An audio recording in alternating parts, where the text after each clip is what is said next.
What if I told you that every time that Netflix, Spotify, or Amazon go down, it costs them $1 million every minute?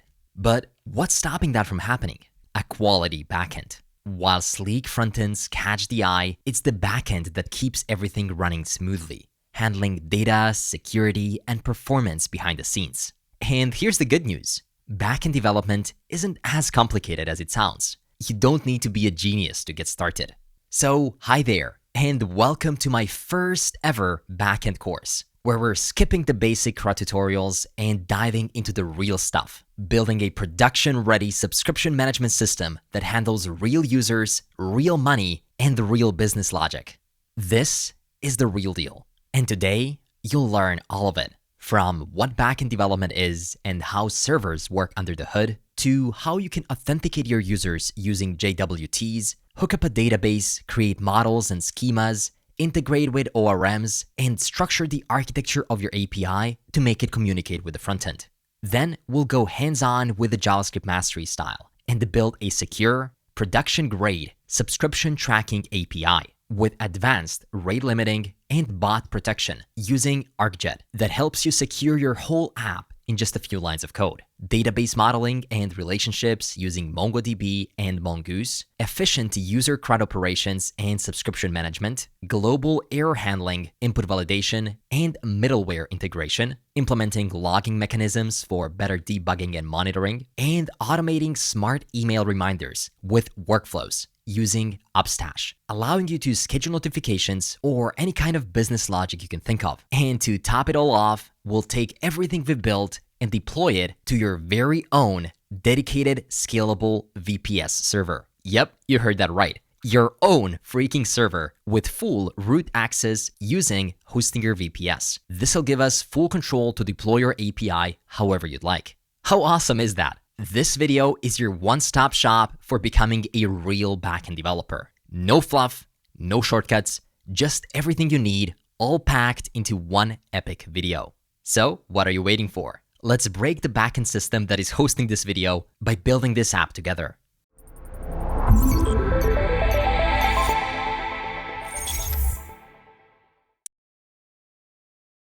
Have you ever wondered how the apps you use every day actually work behind the scenes?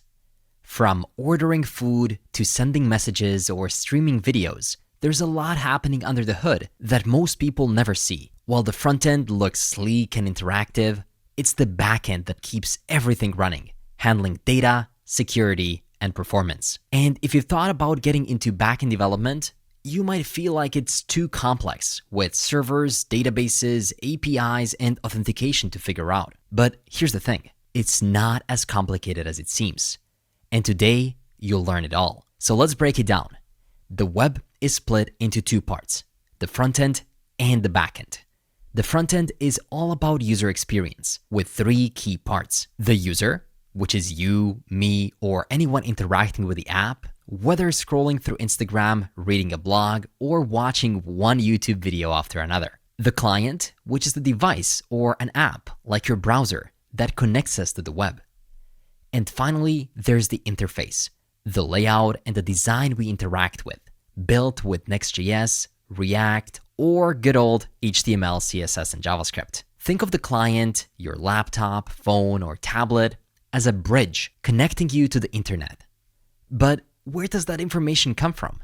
And how does it reach you? That's where servers come in. A server is just a powerful computer designed to store, process, and send data. It's a real machine sitting in a data center somewhere that you can own or rent through services like AWS. On the server, we store the backend code, the logic that handles everything from processing data to managing users and interacting with databases. So, how does your device, the client, communicate with a random server to get things done? Well, here's how. Well, first, you make a request. When you visit a website, search for something, or log into an app, your device sends a request over the internet. Then, that request reaches a server, which processes it. This server could hold website data, user accounts, or even real-time NVIDIA stock prices when DeepSeek got released. And finally, the server responds. Once it processes your request, it sends back the data whether it's a web page, search results, or your messages. So, in the next lesson, let's dive deeper into how all of this works under the hood. The entire handshake between the client and the server happens in a flash, faster than Thanos can snap his fingers. But for it to be that quick, computers need to speak the same language. Just like we have different languages, computers follow rules of communication called protocols. And the most important one, HTTP, Hypertext Transfer Protocol. It's the backbone of the internet. When you type google.com in your browser, it uses HTTPS, the secure version, to talk to Google servers. But before your device can send that request, it needs to find the server. And that's where DNS comes in. We use easy-to-remember names like google.com, but computers need IP addresses like 192.168.1.1 to find each other. And the domain name system, or a DNS, is like the internet's phone book. It translates domain names into IP addresses.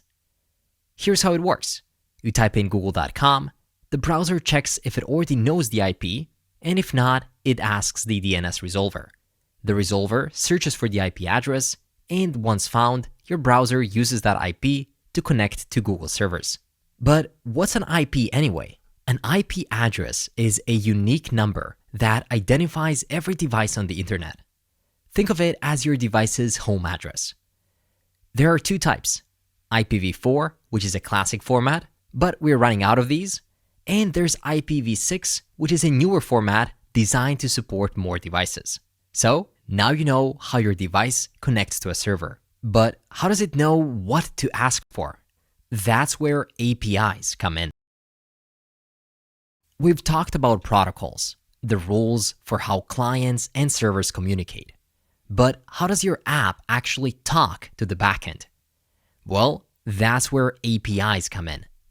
An API, which stands for Application Programming Interface, is like a restaurant waiter. You, the client, are hungry and you want to place an order. The waiter, which is the API, takes your order to the kitchen and brings back your food. And then the kitchen, which is the backend, actually prepares your meal but never interacts with you directly. And in tech terms, you would be the client, in this case the app or the browser. The waiter would be an API that sends your request to the backend and returns the response. And the kitchen would be the actual backend that processes the request and sends back the data. So for example, when you scroll through Instagram, the app's API fetches new posts from the backend.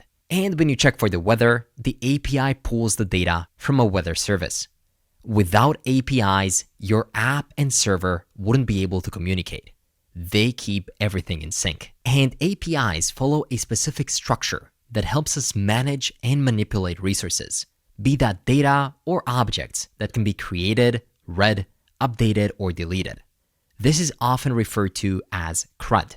So let's break down the key components. First, we have HTTP methods, or often called verbs. APIs use HTTP methods to define what kind of action to take on a specific resource. Let's go back to a restaurant example.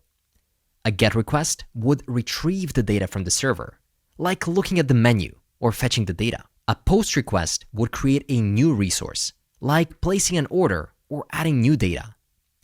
A PUT or a patch call would update an existing resource, like changing your order before it's made, which modifies the data. And a delete request would remove a resource, like you don't like your food and you cancel your order, which deletes the data. Alongside these methods, APIs also have endpoints. An endpoint is a URL that represents a specific resource or action in the backend. It's like telling the waiter exactly what you want from the menu. For example, get users would return a list of users. Post users would create a new user. Put user's ID would update a specific user, and delete user's ID would delete a specific user. Later on, we'll dive into the best practices and naming conventions behind APIs endpoints. APIs also have headers, and headers contain extra information like metadata about the request or a response, like authentication tokens, content type, or caching instructions. Later on, when we develop our great subscription tracking API, we'll use an authorization header that'll include your bearer token that verifies your identity. Now, let's talk about a request body. When you use a post or a put request to send the data to the server, the details go into the request body, usually in a JSON format. So when you're creating a user, you need to pass the info from the front-end form to the backend API in form of a JSON, like a name and an email. There's also a response body, which contains the data the server sends back after processing that request. So for example, if you're trying to fetch all the users with the getUsers call, the server might return a JSON that would look something like this.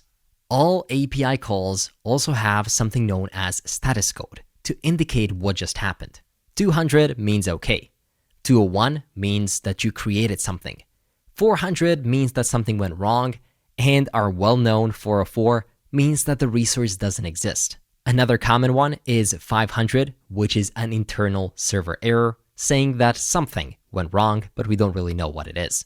And if you want to know more about status codes and all related components of APIs or best practices for writing better APIs, you can check out the complete backend cheat sheet I've created for you. It's completely free, and I'll link it down below this lesson. But with that in mind, that's how APIs work behind the scenes. But I know we've covered a lot of stuff, so let me recap. When you make an HTTP request, here's what happens. First, the client sends a request to the server using the HTTP protocol. This request contains the HTTP method, like get or post, the API endpoint, which is the full URL path you're calling, the headers, which is the metadata, like auth tokens or content types, and finally, the body, which is the actual data being sent for post and put requests. After that, the server then processes the request and sends a response that includes a status code indicating success like 200 or an error, maybe a 404, as well as the body returned by the server, often in JSON format. That's it. That's all that APIs are about and what they're made of. Now that you understand how APIs work, let's explore the different types of APIs you'll encounter. First and most popular are RESTful APIs. A REST, or Representational State Transfer API, is the most common thing you'll see. It follows a structured approach where clients interact with resources using URLs and standard HTTP methods like get, post, put, and delete. They're stateless, which means that each request is independent and doesn't rely on previous ones. And they typically use JSON, making it super compatible across all apps. They're organized, predictable, and easy to implement, which is why they're so widely used in web development and the reason why you'll learn how to build one yourself today. There are also GraphQL APIs developed by Facebook, which offer more flexibility than REST APIs by letting clients request exactly the data they need. Instead of multiple endpoints for different data, GraphQL uses one /GraphQL endpoint. And then clients can specify the exact fields they want without them being previously defined in the code, which is super efficient for complex applications with lots of interconnected data. So GraphQL really shines when you're dealing with large datasets or need to reduce overfetching or underfetching data. But to build any of these APIs, you'll need a backend language. So let's explore a few. To build your APIs, you could use languages like Python, Ruby, Java, or JavaScript runtimes like Node, Bun, or Dino. And if I had to quickly show you how to create a simple Node.js server, it would look something like this. It's a big mess. Writing all of this code from scratch might feel a bit too much, right? And that's where backend frameworks come in. Frameworks provide a structured foundation for building servers, and they handle repetitive tasks like routing, middleware, and error handling so you can focus on your app's unique logic. Some of the most popular backend frameworks are Express, Hono, and Nest.js for JavaScript, Django for Python, Ruby on Rails for Ruby, and Spring for Java. In this course, we'll of course stick with the most popular JavaScript framework, which is of course Express.js. But if you'd like me to see Trihono or Nest, you can let me know down in the comments. But building a backend isn't just about creating API endpoints. It's about managing data. You might think, well, why not just store the data directly on the server? Well, that's inefficient and doesn't scale as your app grows. That's why every backend relies on dedicated storage solutions, commonly known as databases. So in the next lesson, we'll dive into exactly how databases work, the different types you can use, and how they connect with your APIs to manage data efficiently. Let's keep going. Now that you know how APIs work, let's dive into one of the most critical parts of backend development, databases. At its core, a database is just a system that stores, organizes, and manages data. But let's break it down into simpler terms. Think of a database as a specialized software that lives on a computer somewhere, whether that's your laptop, a company server, or a powerful machine in a remote data center. Just like your laptop stores files on a hard drive or an SSD, databases store data. But here's the difference. Databases are optimized for speed, security, and scalability. So whenever you log into Instagram, check out your bank account balance, or book a movie ticket, a database is working behind the scenes to fetch, update, or store that information. And databases come in different flavors, but they're broadly classified into two main types: relational and non-relational databases. Relational databases store data in structured tables with rows and columns, much like a spreadsheet. Relational databases use something known as SQL, a structured query language, which allows you to query and manipulate data. And most popular SQL databases are MySQL or Postgres. You might want to use those when your data is highly structured and relationships between entities are important. Think banking systems, e-commerce platforms, or inventory management. And if you're looking to learn SQL with the latest ORMs like Prisma, check out my SQL databases course on jsmastery.pro. I'll leave the link down below. But with that said, let's explore non-relational databases, also referred to as NoSQL databases. They offer more flexibility and don't rely on a rigid structure of tables.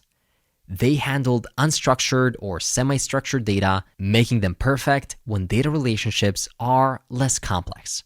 There are also subtypes of NoSQL databases, such as document-based like MongoDB, which stores data in JSON-like documents, and there's also some like Redis, which store data in simple key-value pairs. NoSQL databases are great when handling large volumes of data, real-time analytics, or flexible data models.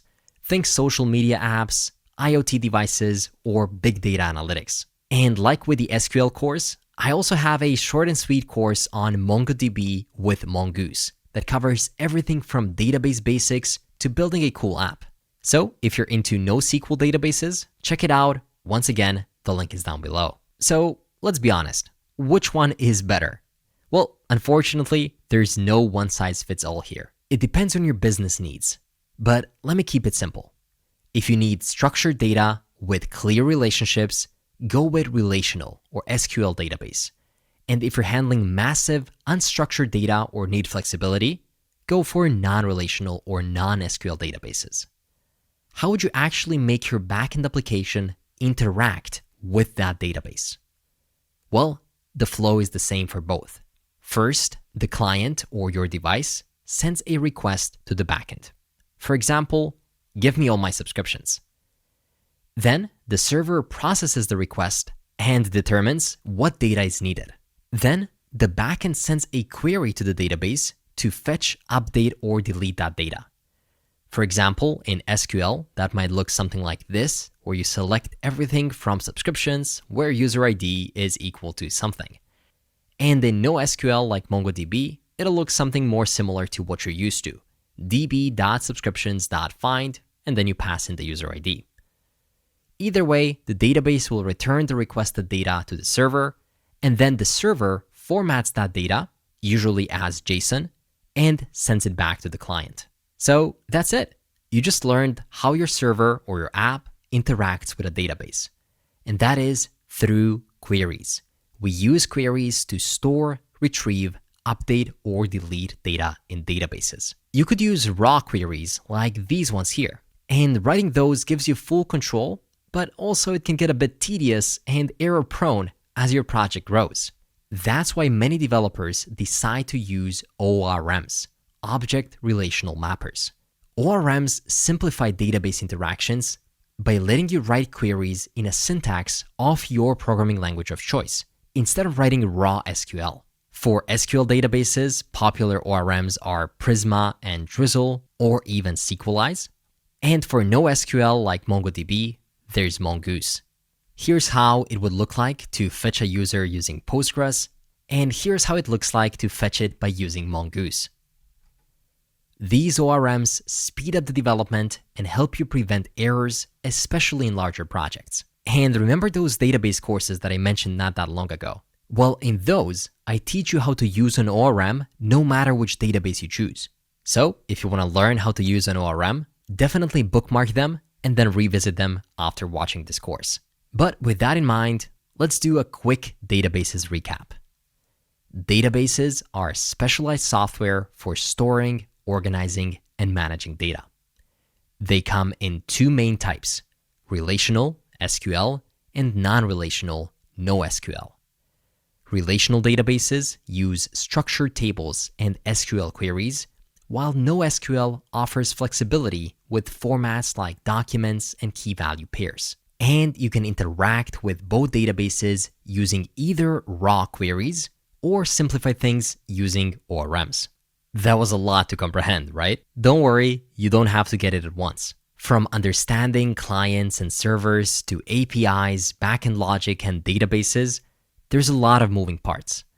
And if it feels overwhelming, don't worry. Take your time, revisit these concepts, and let them sink in. It's all a part of building a solid foundation as a backend developer. So, before we wrap up this course, there's one final piece to cover: Backend Architectures.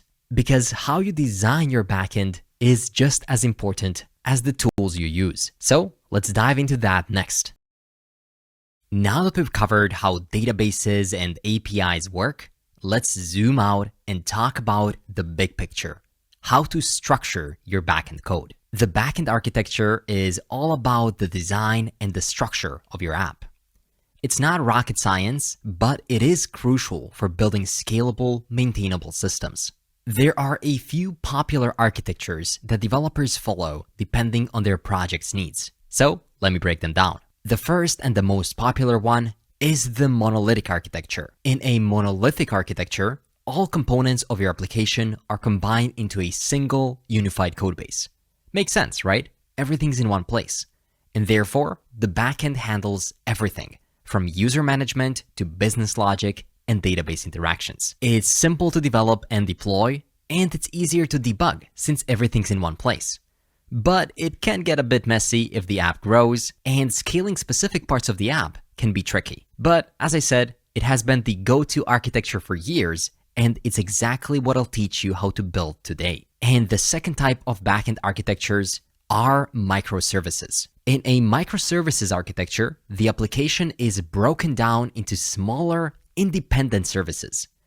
Each service handles a specific business function, like authentication, payment, or notifications, all separated, and they communicate with each other via APIs. So no longer do you need just a single front-end and back-end connection through an API.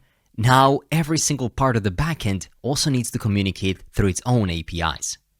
Making microservices great for large-scale applications or enterprise systems where flexibility and scalability are important. And then there's the serverless architecture that lets you write code without worrying about the underlying infrastructure.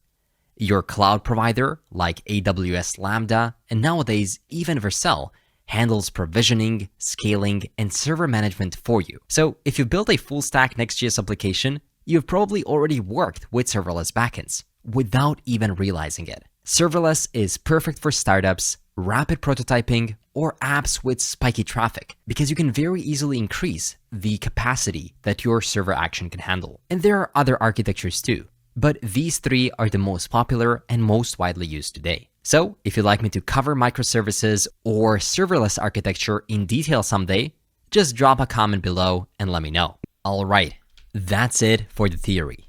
But before we dive into the hands-on part, let's take a moment to just appreciate what you've accomplished. We've covered a ton of ground, from how clients and servers communicate using protocols and APIs, the different types of APIs and how they structure data, to how to build and manage databases and interact with them using raw queries or ORMs. And finally, you learned about backend architectures and how to structure real-world applications. That's huge. So what's next? Well, now that you've mastered the fundamentals, it's time to put that knowledge to work. We're going to build a subscription tracking API, a real-world project where you'll apply everything you've learned so far, from setting up a monolithic backend, using Node.js and Express, to connecting a MongoDB database, securing your API with Arcjet, and automating subscription tracking with Upstash workflows.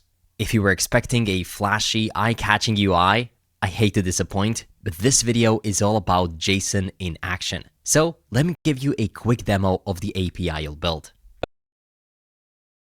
We'll use an HTTP client called HTTPy to test our API endpoints. It's a tool I recently discovered as an alternative to Postman, and I've been really enjoying it. We have three main endpoints, one for users and one for subscriptions. And for each one of them, you'll create dedicated controllers, or in other words, logic that makes them work.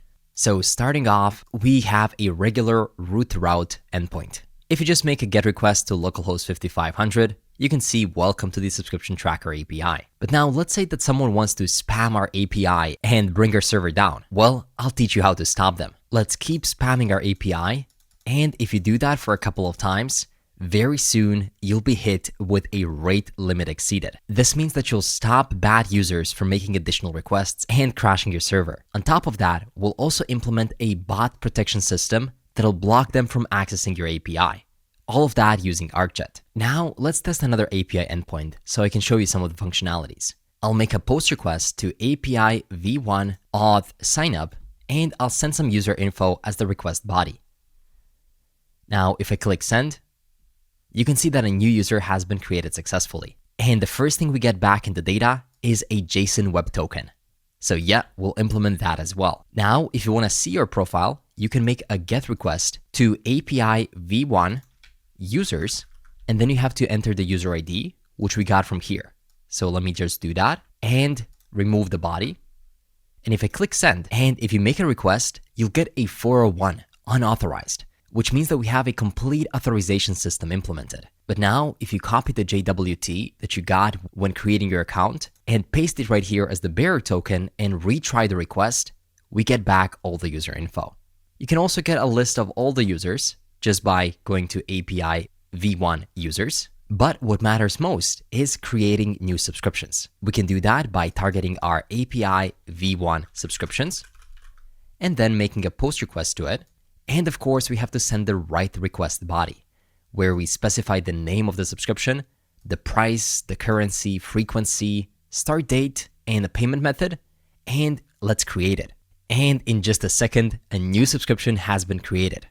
And before we create this new subscription, we also have this special logic to auto-calculate the renewal date if it's missing. So what's happening behind the scenes is we take the start date, and then based on the frequency, we automatically calculate the renewal date. And don't get fooled here. If you pass any random values, let's say a random currency which doesn't exist, and try to create it, you'll immediately see a validation error, which means that you'll learn how to do full validation of your APIs. But maybe the most important thing is that as soon as you create your subscription, an automated workflow kicks in, sending you multiple email reminders a week before your renewal date. That way, you have plenty of time to decide whether you want to keep the subscription or cancel it. No surprises. Check this out. I just got an email that tells me exactly when my subscription renews, along with all of my details and the payment method. Pretty cool, right? And just like that, you'll receive the rest of the emails automatically for every subscription you create. It's a real-world solution to a common problem. No more stressing about remembering when to unsubscribe or manually setting your calendar reminders. Just enter your subscription details, sit back, and relax. By the time you finish building this amazing production-ready API, you'll have learned how to deploy, scale, and show it off to potential employers. So let's stop talking and start building. We'll first need to set up a couple of things to make all of this work. This will allow us to focus on coding without any distractions. First, let's set up Upstash, a serverless platform that allows us to implement Redis, scheduling, and workflows. For example, apps like Duolingo send automated emails to onboard new users and remind them to keep learning. That's an onboarding workflow. Subscription services like Netflix send reminders about payment renewals before the charge happens. That's a subscription workflow. And today, I'll teach you how to build something similar. A workflow that sends reminders about upcoming subscription payments. That way, you can cancel subscriptions early and save money instead of waiting until the last minute of the last hour of the last day, and you may end up paying eventually. This is just one of the use cases of what Upstash allows us to do, so let's quickly set it up. Click the link in the description to follow along and see exactly what I'm seeing, and then create a new account. Once you do that, we'll be able to grab all of the environment variables we need to make this work. We'll store them somewhere securely very soon. It's super simple to set up, and the implementation won't be any different. Now, the second thing we'll set up is called Arcjet. Once again, the link is in the description, so just click it to follow along, as it'll allow you to secure your whole application within a few lines of code in a few minutes. Remember that rate limiting or bot protection I was telling you about? We'll do it using Arcjet. So just sign up for free and create a new project. I called mine Subscription Tracker. And the last thing to set up is the hosting. For the first time ever, I'm gonna go against easy hosting services, and I'll teach you how to deploy your app on a Hostinger VPS. A virtual private server is like having your own computer on the cloud or some other physical location in the world, but without the high cost of a physical machine. You'll get dedicated resources, full control, and complete customization, allowing you to run applications just the way you want. And it's not just for hosting APIs. You can deploy full-stack applications, run databases, train AI models, or set up game servers, automate tasks, or even experiment with new technologies without worrying it'll break your device.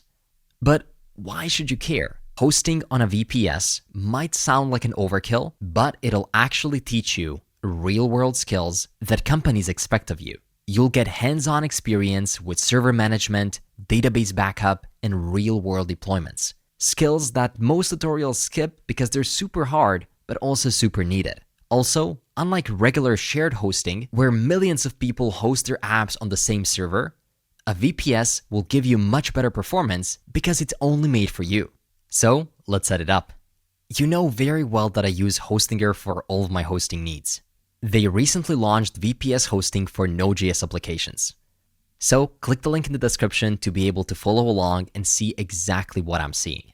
You'll get your own dedicated server with lots of RAM, SSD storage, worldwide data centers, and a Linux operating system, which we'll use to set up our server. And the best part?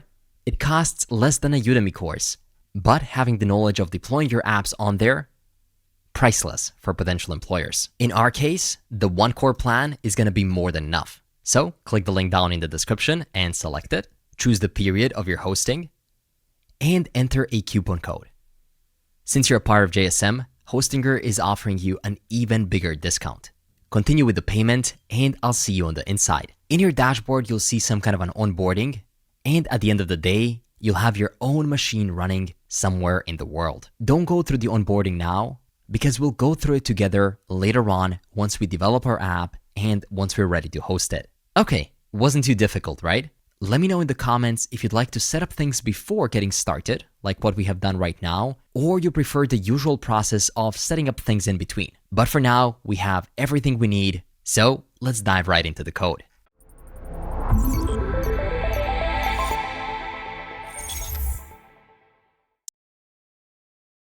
To get started working on our amazing subscription tracker API, open up your desktop and create a new folder.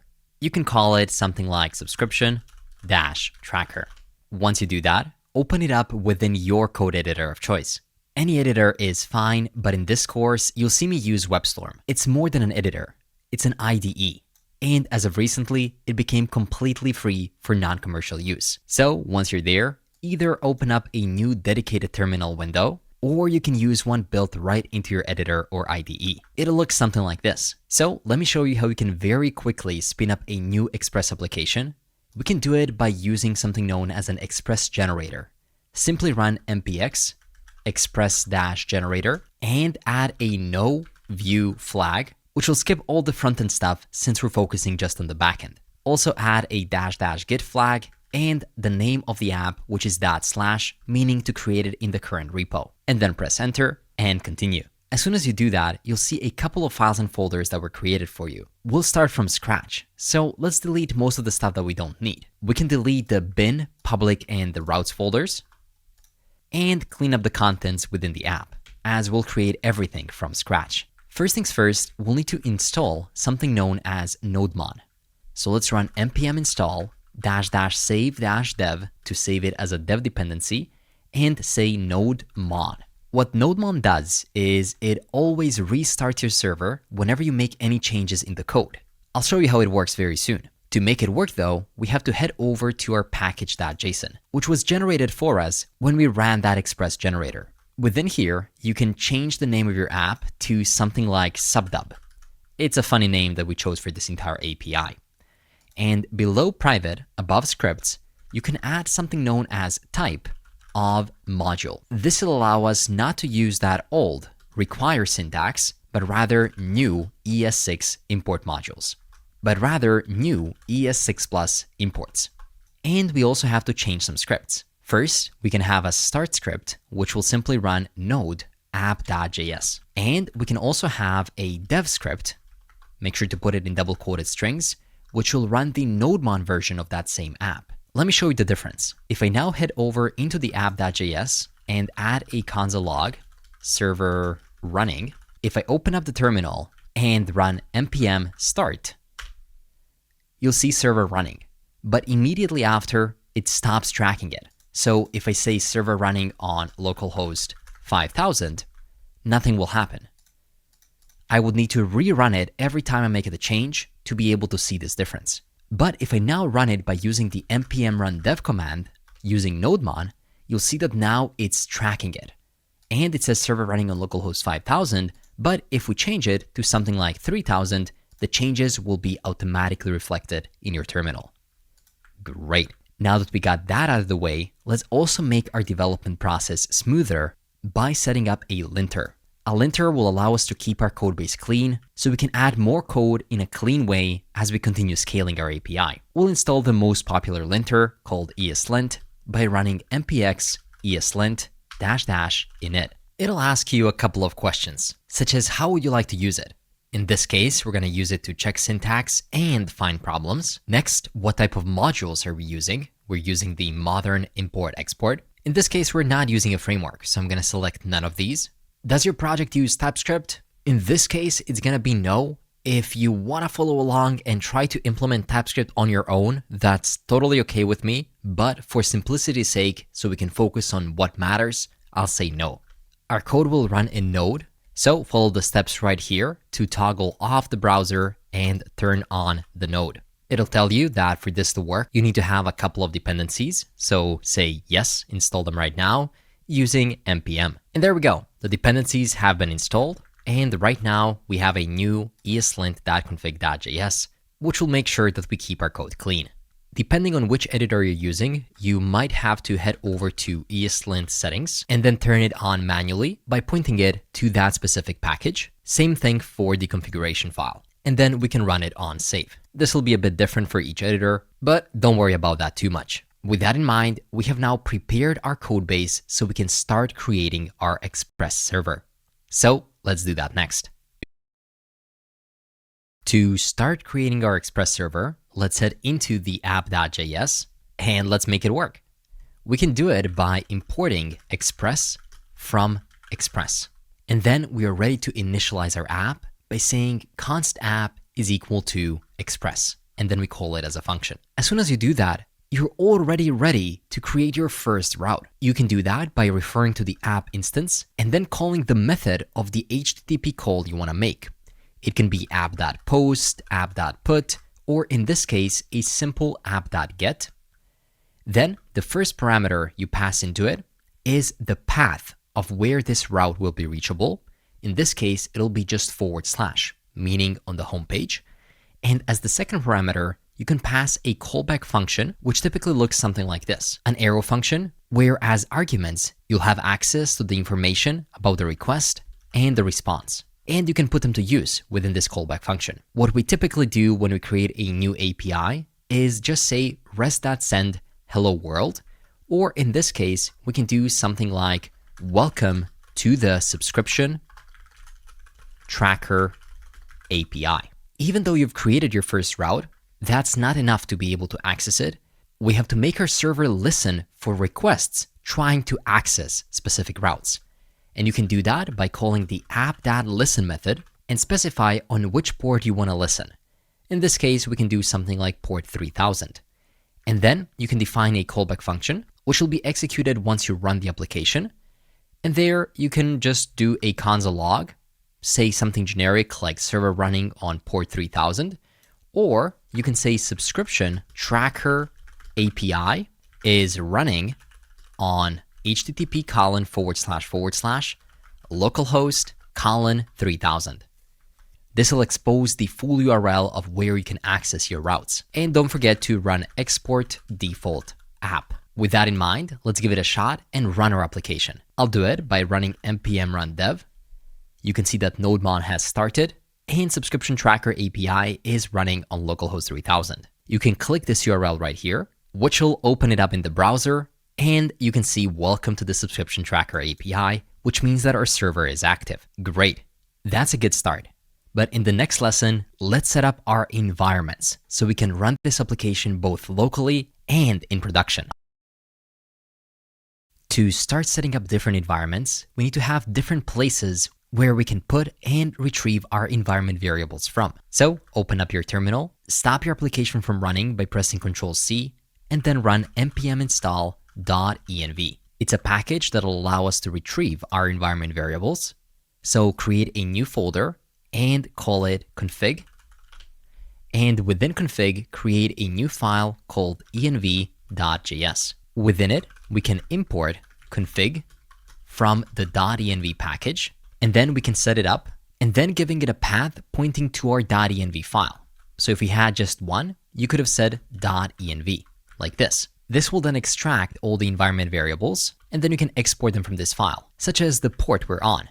Export const port is equal to process.env, meaning that it's coming from the environment variables file. But now here's the thing. We don't want to simply have one environment variables file. We want to have multiple for different environments. So let's actually make this a template string and say that it'll start with .env. But then it'll pull from environment variables the process.env.node.env, which is the node environment. Or if that doesn't exist, it'll default to development. And it'll also end with .local. Now let's fix this typo. Looks like I said node end. It was supposed to be node env as an environment. And let's create those two files in the root of the directory. The first one will be called the .env.production.local. And the second one will be called .env.development.local. Within the development local, let's add a comment. You can add comments by putting the #. And then on the new line, you can say port is 5500. This is a typical backend port. We don't have to define anything in production for now. We'll just keep it on development. So now we're accessing this port from our environment variables, and we can also access the node env if it exists. By default, it's set to development anyway. This way, we can very easily switch between production and development envs without overriding one another. All we have to do is change the node env right here in production to be equal to, well, you can guess it, production. And by default in the development, it's already set to development. Great. Now let's go into our app And let's use this port coming from the config. We can do that by importing port coming from /config/env.js. And now, instead of manually saying 3000 right here, we can change it to port. And we can also turn this into a template string. So whenever the port changes, we can now say listening on port, and we can add port right here. If we now rerun our application by running npm run dev, you can see that we have the subscription tracker API running on localhost 5500, which means that it's successfully pulling the data from our development environment. And one thing you must not forget to do is head over into .getignore and scroll to the part where we're ignoring different .env environment variables, and you have to say .env.*.local, which will make sure to ignore all the env files and not push them to GitHub later on once we do push. You never want to share those with the internet. Great. In the next lesson, let's set up our routes. To make your API serve its purpose, typically you need routes or endpoints that do their job. That way, front-end apps or mobile apps, or really anyone that you allow, can hit those endpoints to get the desired data.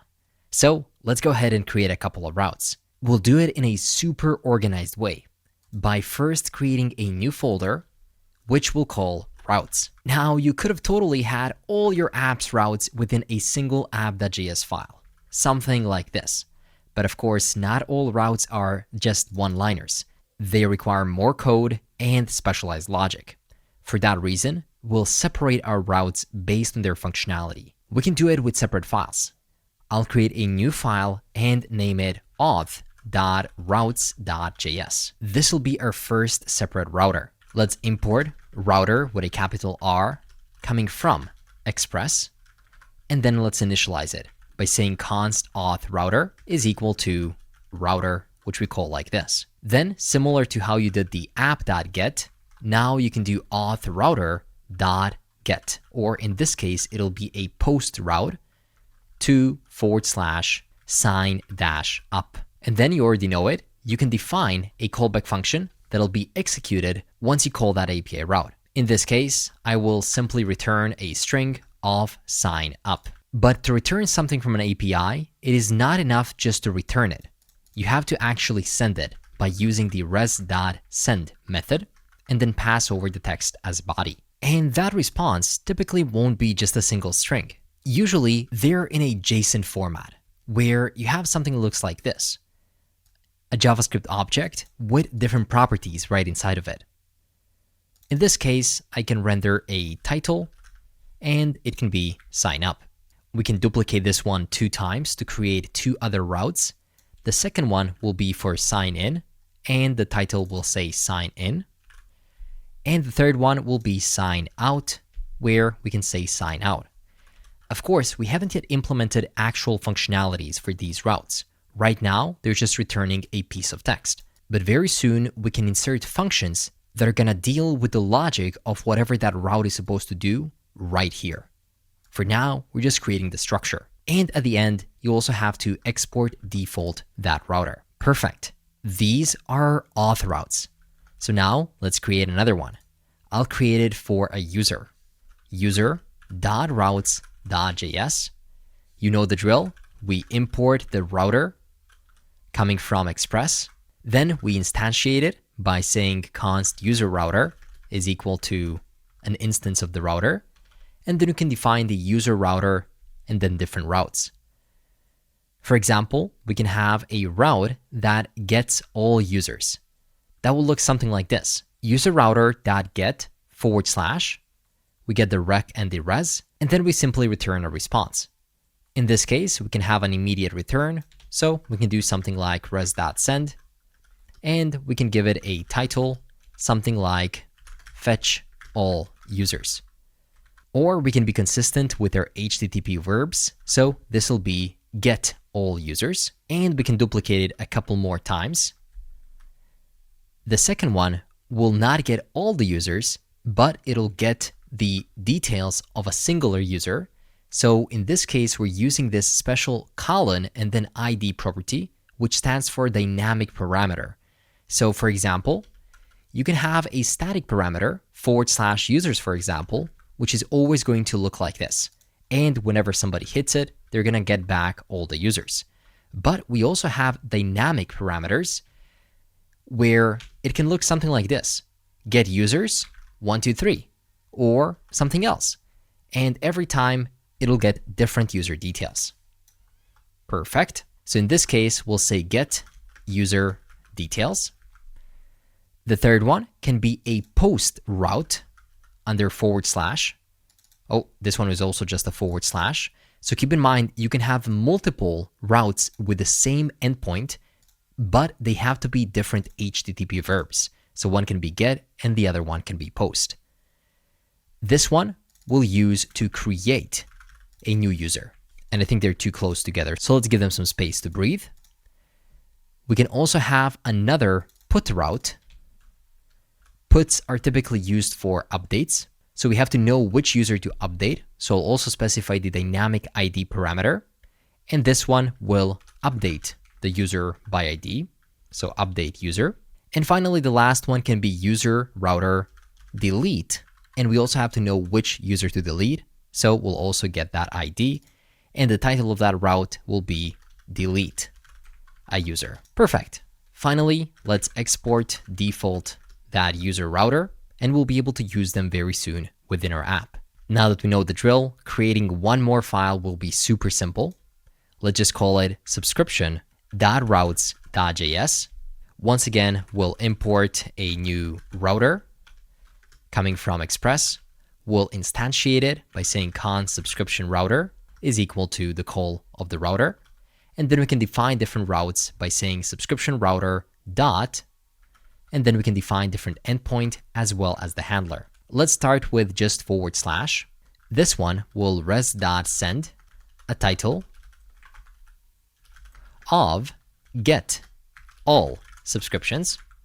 So if we're being descriptive enough, we don't even have to add a comment of what exactly this one does. We can already know just by looking at it. And typically, if you're following well-written HTTP REST API guidelines, you'll always know exactly what which route does. If you Google for REST API naming conventions and best practices, you'll very quickly understand how it works. Make sure that your URLs are named with nouns to specify the resource instead of using verbs. So the URIs themselves shouldn't indicate any CRUD operations. You shouldn't say create items, get employees, update prices, and so on. You should do what we're doing in this video, where you're going to have users or subscriptions, and then you can either have a specific item ID, or you can just have / subscriptions and get all of them. Same thing here, use pluralized nouns for resources, like items or employees. That's bad. You always want to use plural, similar to what we're doing with users or subscriptions. Use hyphens to connect different words together, and so on and so forth. And so on. But I'm already teaching you all of those practices, so you don't really have to think about them. Just learn how to do things properly. Oh, and you might wonder, like, not that long ago, we already had a user route that was a get route that started with a /. But here we have a subscription route, which can also be .get and also the /. So wouldn't those routes clash? Well, not really. Let me show you why. I will export default this subscription router so we can use it within the app. As a matter of fact, we'll import all of these routes right within our app.js. You don't have to explicitly code them within here, but they definitely have to be imported here because the app is the center of your application. So let's import the user router coming from /routes / user.routes.js. And let's also duplicate it 2 times and import the second router, which is the auth router coming from routes, auth routes.js. And finally, we have a subscription router, which is coming from routes subscription.routes.js. Once you import them, you have to put them to use. Right here below the app, we can say app.use. And we typically use the use keyword with something like middleware, where you want to maybe tell your application that it's going to be using JSON. But we also use when you want to say which routes you want to use. So in this case, we can say app.use /API /v1 /auth. And then here we can render the auth router. This means that you can get to this signup by first heading over to /API /v1 /auth and then sign up like this. Hopefully that makes sense. So you're prepending whatever is here, and then you're attaching these additional routes to it. In a similar way, we can add the users. Keep in mind, good practice to keep it plural. And then we can also add the subscriptions. This is going to be the user router. And finally, we're going to have the subscription router. And the answer is that these two don't clash because this is API v1 users and this one is API v1 subscriptions. Perfect. Now let's finalize our subscription routes, and then we'll be able to make calls to our API so I can show you how that works. For now, I'll duplicate it a couple of times and create some space just so we can see what's happening. The second one will get subscription by ID. So it'll still be get, but it'll have a colon ID right here, and it'll be get subscription details. The third one can be a post, which we'll use to create a subscription. So this will be a create subscription. After that, we also need to update the subscription. So we'll say put based on a specific ID, update a subscription. After that, we need to be able to delete a subscription. We're basically dealing with CRUD functionalities right here, a foundational element of every single API out there. You need to be able to delete, create, or read, or update literally anything out there. And on top of all of these basic CRUD operations, we'll also need to get all the subscriptions belonging to a specific user. So we can make it something like /user / and then ID. That way, we can try to extract all the subscriptions of a specific user. So get all user subscriptions. We'll also have another put right here below, which will cancel a user subscription. So this one will go to /:ID /cancel, and we'll call it cancel subscription. And finally, we'll create one more route, which will get us all upcoming renewals. That way, we can know which subscriptions are coming soon. So I'll say get upcoming renewals. Perfect. This seems like a lot of routes, but they're nicely contained within their own file, and we're importing them here so we can actually use them. So what do you say that we put it to the test? Our application is running on localhost 5500. So if you open it up, you'll see that it works. And if we try to maybe get all subscriptions, that's going to be under API v1 subscriptions. So we can append that to localhost 5000 URL. And you can see that my browser automatically turns this into a JSON format. And we even have this nice pretty print option, which returns it in a nicer format. Title, get all subscriptions. If we had to v1 users, you can get all users.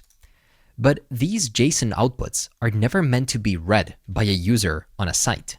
I mean, sure, you can make GET requests using the browser, because when searching for a website, a browser automatically makes a GET request and outputs the HTML for you. In this case, that response is JSON data.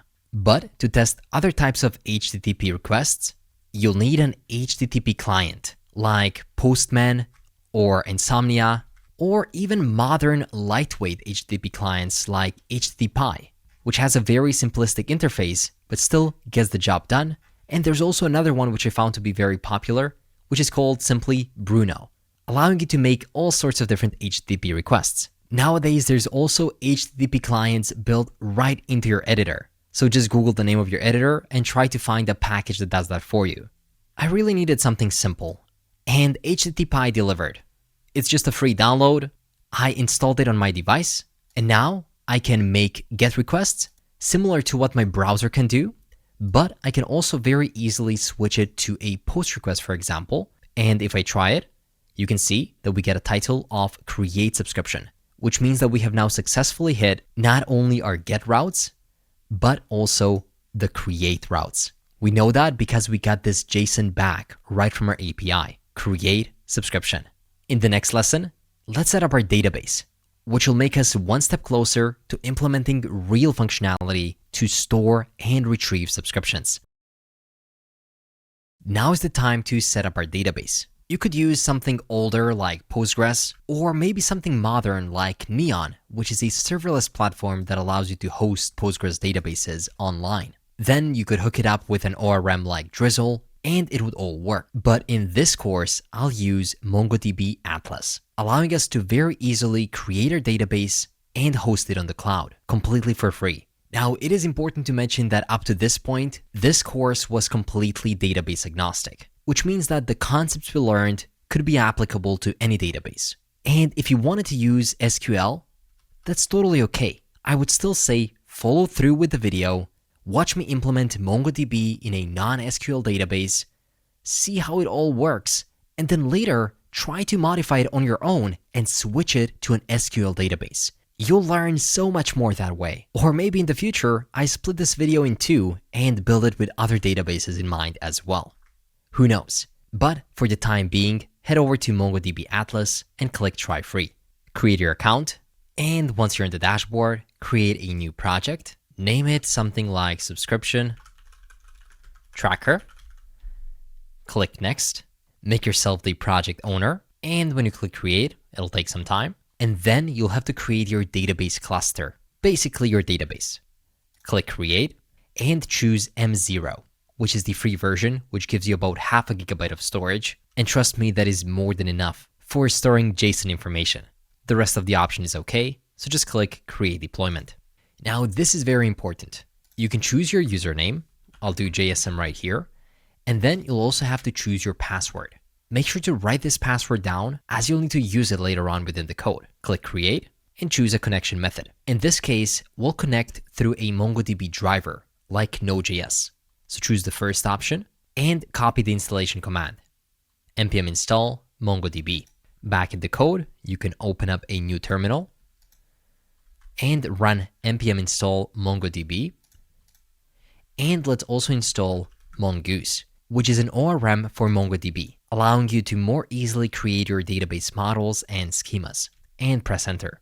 While that is installing, let's wait for a cluster to provision. Basically means your database is setting up.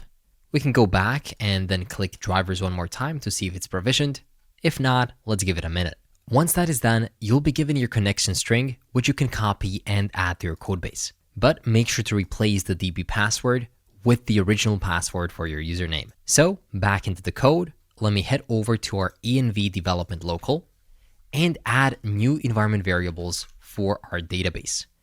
I'll call it db URI and simply paste the string that I just copied right here. MongoDB, SRV, JSM, and for my password, I chose just JSM as well. Hopefully you chose something more secure. Now we can head over into config envs, and we can also export const the db URI right here. Once you've done that, create a new folder, which we can call database. And within it, create a new file called mongodb.js. Within it, we can import Mongoose coming from Mongoose. And we can import the environment variables which we need. So that's going to be the db URI as well as node env coming from /config/env.js. We can first check if there is no db URI, then we can throw a new error.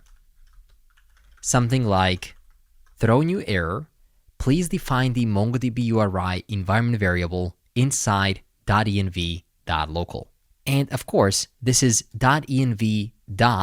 Either development or production local. So I'll make it super specific just so we know that it has to be .env. And then development production .local.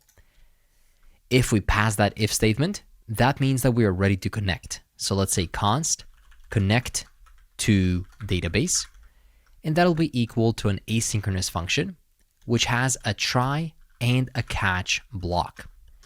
In the catch, we get an error, and obviously something went wrong.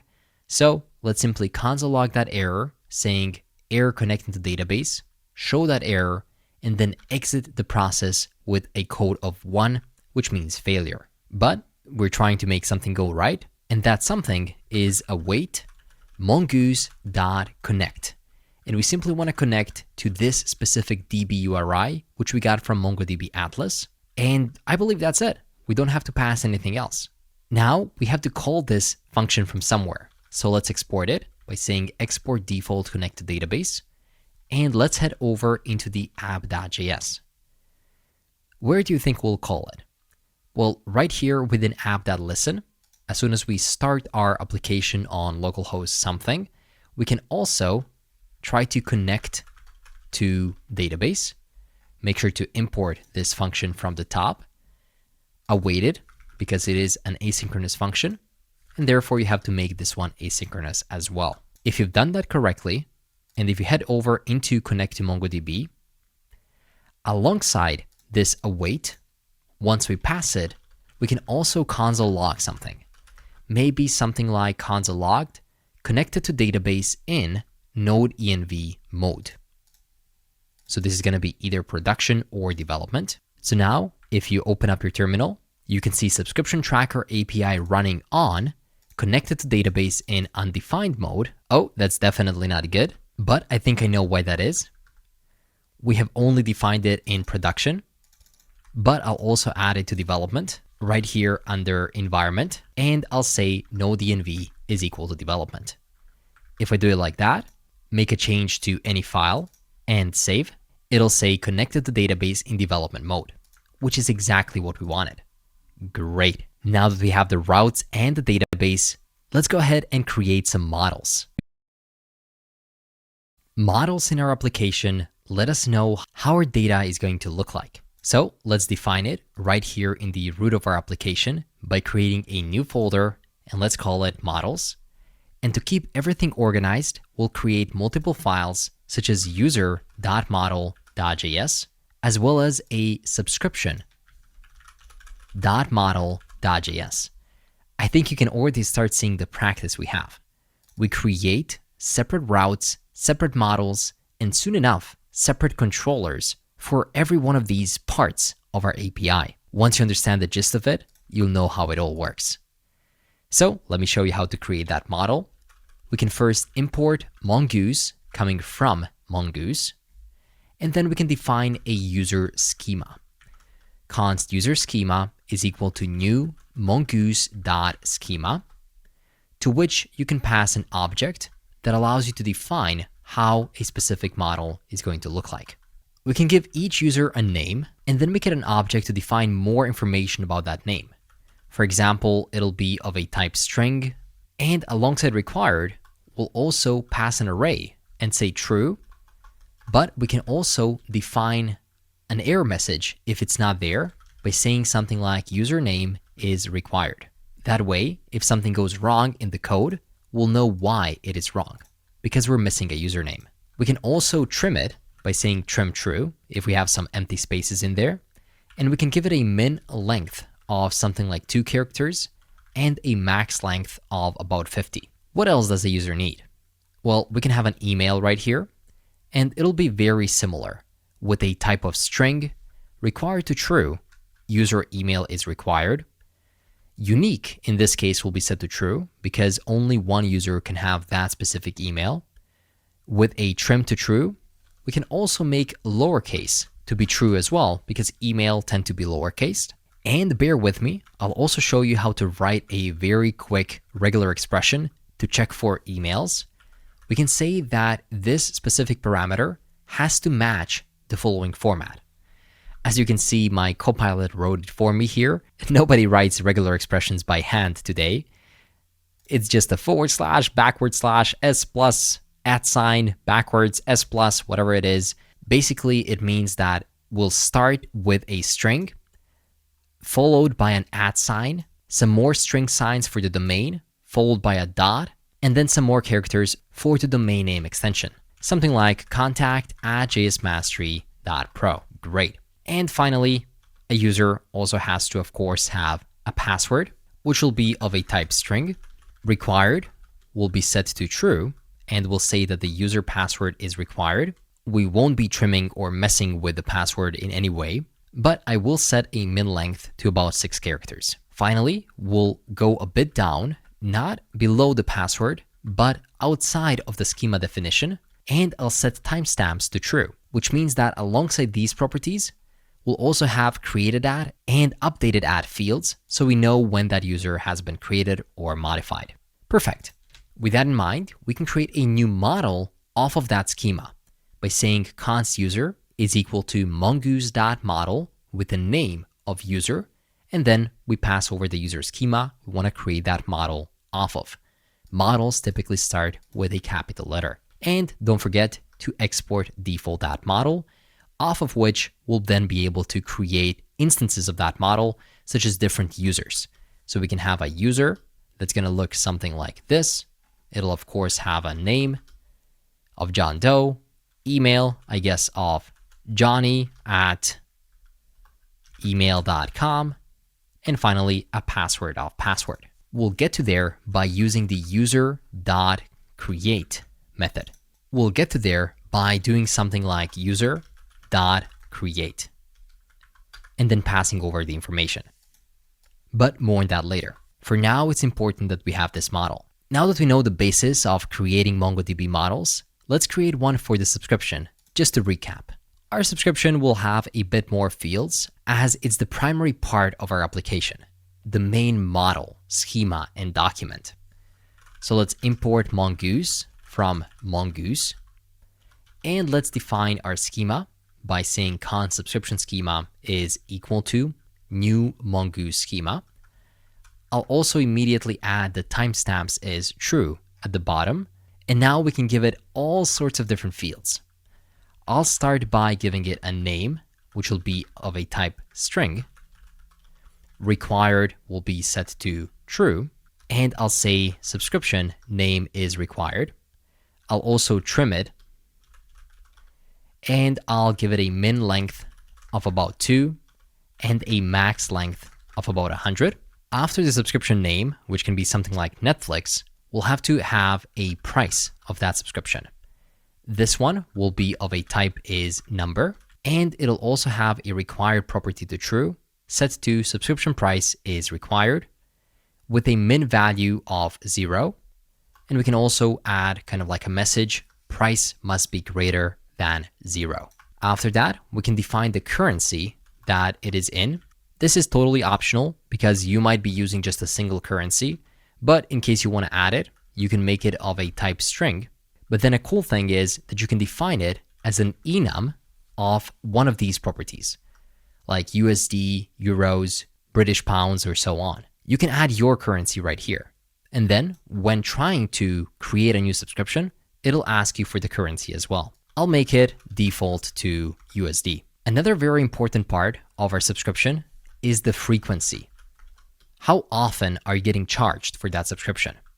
And this will be of a type string, and this will be an enum of daily, weekly, monthly, or yearly.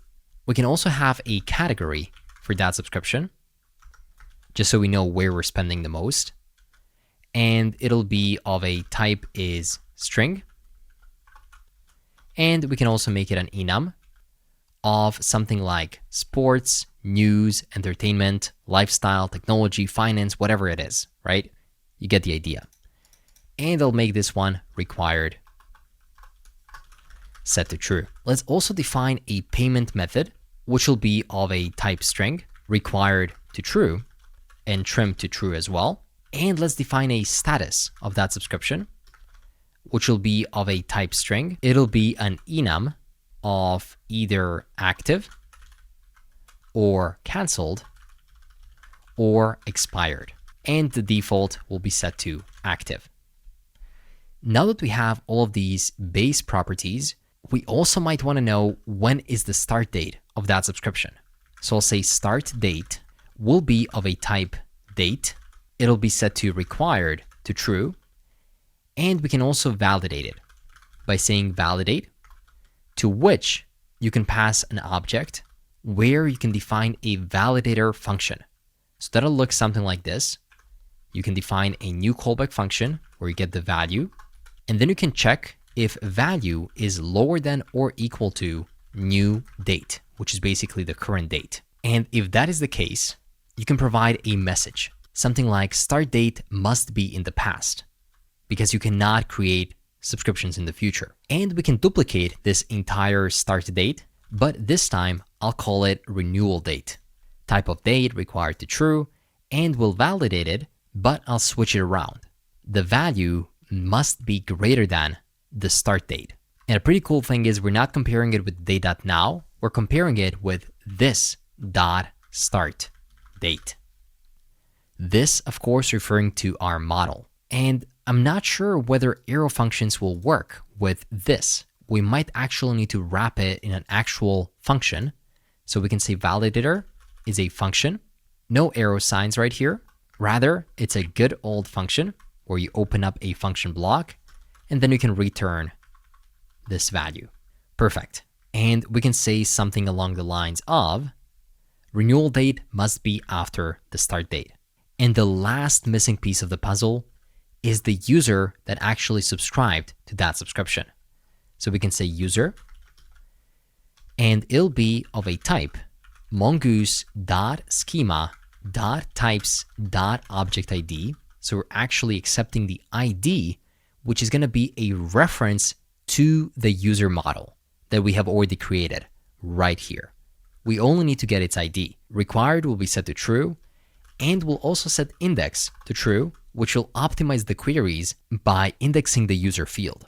Don't get me wrong, if this is your first API that you're creating, well, this definitely is a larger model. It has a lot of interesting stuff right here, from strings to numbers to enums, some with default values, others with required values, and even some more specific properties where we're trying to validate the value that's being passed in by using the validator function. We're not keeping it super simple. I gotta keep you on your toes so you're always learning something. And then we also have references pointing to other models in the database. Now we'll improve it just a tiny bit more by creating a function that'll happen before each one of the documents is created. It looks something like this.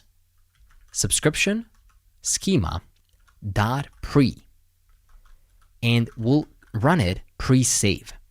So this next function, where you get the next as an argument, will be called before we save that document. Oh, and we're using the function keyword right here, so we don't need the arrow sign. What this function will do is it'll auto-calculate the renewal date if missing. So if we don't provide the renewal date, therefore we don't have to make it required, it should auto-calculate it based on the start date and the renewal period. So we can say if no, this dot renewal date. In that case, we can define different renewal periods, like const renewal periods is equal to an object, where daily will be set to 1, weekly to 7, monthly to 30, and yearly to 365. Then we can set up the renewal date to look something like this. This dot renewal date is equal to new date from start date. So now we have just made it a start date, but now we have to actually increase it by saying this dot renewal date dot set date. It'll be equal to this dot renewal date dot get date plus renewal period of this dot frequency. Might be a bit confusing, but basically what we're doing is we're adding this number of days based on the frequency that we pass in. So for example, if we started it on January 1st and the frequency is something like monthly, in that case, it'll be 30 days, which will end up being January 31st. Make sense? Hopefully so. We can go outside of this if, and we can also auto-update the status if renewal date has passed. So that'll look something like this. If this dot renewal date is lower than new date, which is the current date, then we simply set the this dot status to expired. After we do everything, we can simply call next and make it proceed with the creation of that document in the database. So in this case, you not only learned how to create a model that has all sorts of different properties, you also learn how to validate those properties before they're entered, and you learn how you can call specific actions before a document is saved, perform additional logic, and then modify, delete, or update properties on that instance based on external criteria, the lack of some properties like the renewal date, and so on. Perfect. Finally, let's create a model out of that schema, and let's export it. With that, we're done with the two primary models, the user model and the subscription model. And as soon as we authenticate our user, we'll be able to put it to the test where we'll be able to attach different subscriptions to different users. Before we do that though, let's improve the global error handling of our application, because as it's growing, we might start to make some mistakes in our code. So it's nice to have a centralized error handling system to track all of those errors. Let's create a global error handling middleware that'll nicely alert us whenever something goes wrong. We can do that easily by creating a new folder called middlewares, and within it, we can create a new file called error.middleware.js. And within it, we can define it just as a regular JavaScript function. Const error middleware is equal to a function that looks like this. Now, not just error middleware, but any kind of middleware in Node.js or any other backend software typically looks like this.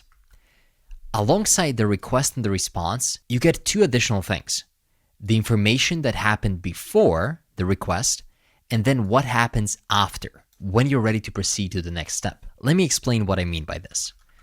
Like, let's say that we have the ability to create a new user. In a way, when we had a subscription model in the previous lesson, this subscription schema.pre was actually in a way a middleware, because it happened before something and then told us, hey, now we're ready to move to the next step. So let's say that you're trying to create a subscription, Then we have a new middleware that maybe checks something like check for renewal date. And then you can have as many middlewares as you want. We can have another middleware, maybe this one will actually check for errors. And then only when both of these middlewares call their next status, we are actually navigated over to the controller, which handles the actual logic of creating a subscription. Hopefully that makes sense. Basically, some blocks of code that are executed before or after something, allowing us to intercept what is happening. So let's open up a try and catch block. And in the catch, we get the error, and we'll simply send that error over to the next step to let us know that the error actually happened. But in the try block, we'll actually try to decipher that error to let us know exactly what the issue is. So I'll say let error is equal to, and I'll create a new object and destructure the error that we're getting through props. Then I'll set the error message to be equal to err.message, and I'll console log the error to the dev. So console.error, and then we pass the error right here, just so we know what's happening. After that, we can try to figure out a type of error. Maybe it is a Mongoose bad object ID. This is a very common error that we get when working with Mongoose and MongoDB. This one would happen if we have a cast error, if that is the name. So if that is the name, we can create a new message. Const message is equal to resource not found. And then we can set the error to be equal to new error, and we can pass this message right in. We can also set the status code to 404, so we know exactly what happened. Resource not found. Another type of error is a Mongoose duplicate key. That is when we're trying to create something with the same key, and this one happens if the error code is 11,000. Don't ask me how I know that. I've encountered this error one too many times. So if that is the case, we can again form a message equal to something like duplicate field value entered, and we can set that error to be equal to new error message and the status code of 400. Another type of common error is a Mongoose validation error. So when we're trying to create a document and we don't pass all the right props, so we can check if error.name is equal to validation error. In this case, we'll form the message by mapping over the values of the object, because we might have many validation errors, and we'll show a message for each one.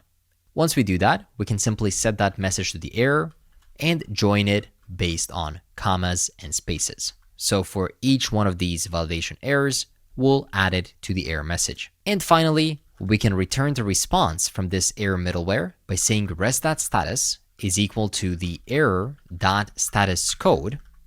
It can be either 404 or 400, or if it doesn't exist, we can make it 500, which is a general server error, and we can return a JSON of success is false, as well as an error equal to error.message, or just a string of server error. So in simple words, what we're doing here is we're intercepting the error and trying to find a bit more information about it so we much more quickly know what went wrong.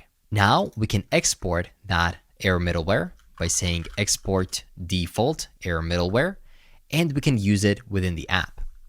So head over to app.js, and then let's add it right here below the routes. That'll be app.use, and you can call it error middleware, and make sure to import it from errormiddleware.js.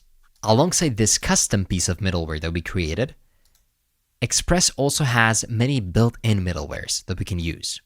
Let's actually add them right here at the top.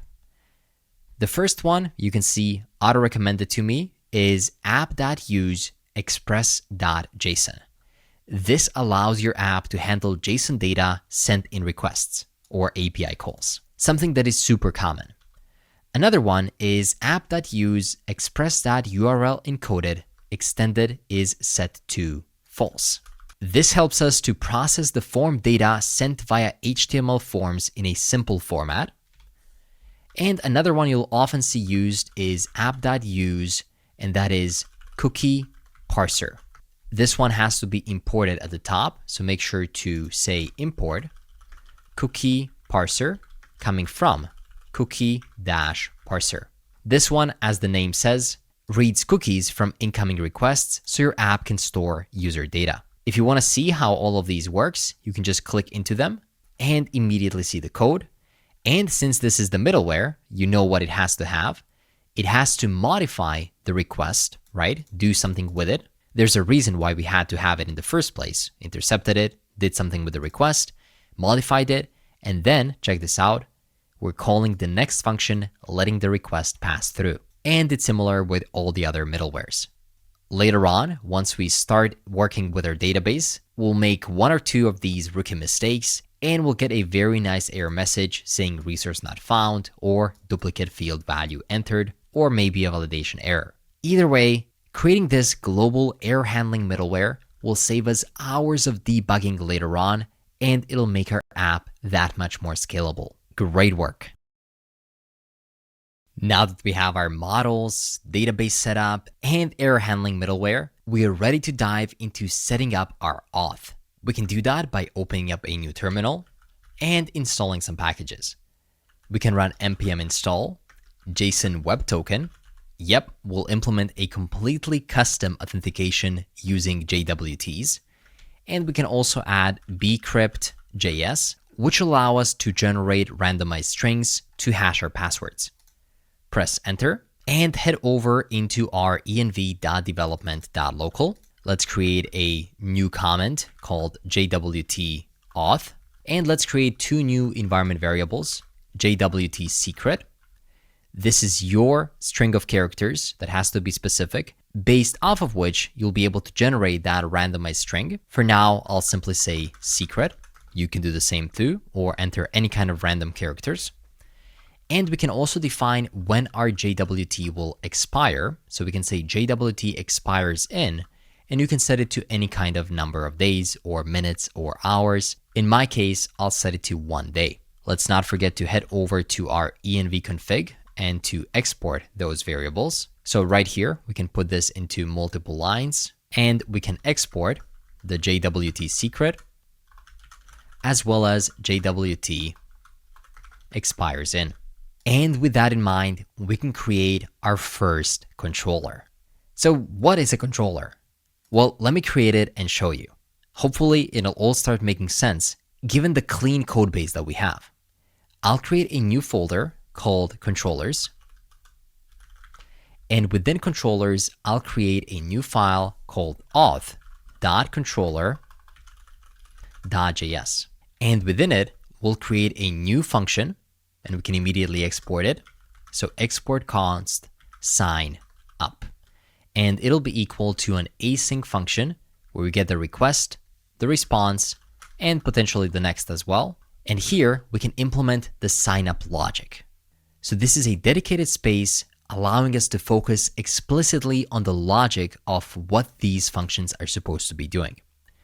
We can create another one for sign in, which will look like this, and the last one for sign out. Very soon, we'll add the logic right here. But the question is, where are these going to be used? I mean, remember, we already have the auth routes, and we're going to now merge the two together. Auth routes before handled the logic on their own. And sure, this is okay if they're all single liners, but this logic can very, very quickly get very, very complicated, where we have multiple lines of information and hundreds of lines of logic for each one of these functions. You can get lost, and at the end of the day, you'll have no idea what different types of routes you have, and this file is all about routes anyway. So with that in mind, instead of defining the handlers right here, we can define the controller in a separate file and then import it into here by saying, when you make a post request to the auth router sign up, simply do the logic of sign up. And that logic will be coming from import sign up from controllers auth.controller.js. And now we made that connection or the bridge from the auth controller to the auth routes. Basically, the routes are just the endpoints that you can hit, and the controllers form the logic of what happens once you hit those routes. So let's also exchange it for the other two. In this case, we have sign in as well as sign out. We're already exporting them from there, so let's just make sure to import them, sign in, and sign out. And with that, we have a very clean routes file. So at any point in time, you know which endpoints you can hit. If you want to, you can even make a comment of something like path API v1 auth sign up. Why this? Because in the app, we're actually starting it with API v1 auth. And then in this case, it also has a sign up. And this is basically a post route. You can also write a comment like this for every single one of these routes, but again, might not be necessary because we're writing your code in a clean way, so it's self-explanatory. With that in mind, let's head into our controller and let's write our first controller of the day, the controller for the signup function. I'll do it by opening up a new function block and I'll create a new session by saying const session is equal to await mongoose.start session.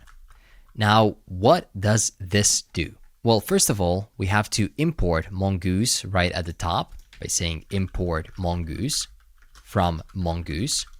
And this session has nothing to do with the user session. Rather, it's a session of a mongoose transaction. What does that mean? Well, here we'll run the session.start transaction. And we do this because we want to perform something known as atomic updates, also known as atomic operations.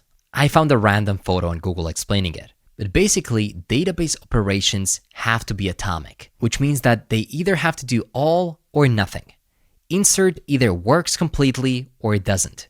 Update either works completely or it doesn't. You never get half of the operation. So if you start authenticating the user, but somewhere down the line, database fails and it doesn't fully add all of its fields, if you still add it to the database unfinished, you'll get a lot of errors later on.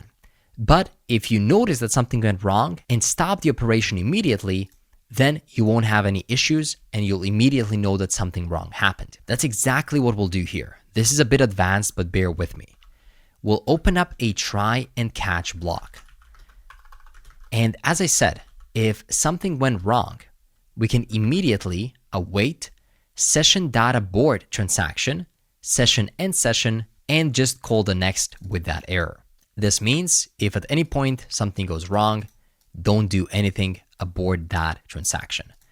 But here we can actually try to insert a new user, and then at the end, we will commit that session, which means that we are ready to commit to all of the actions we have done above.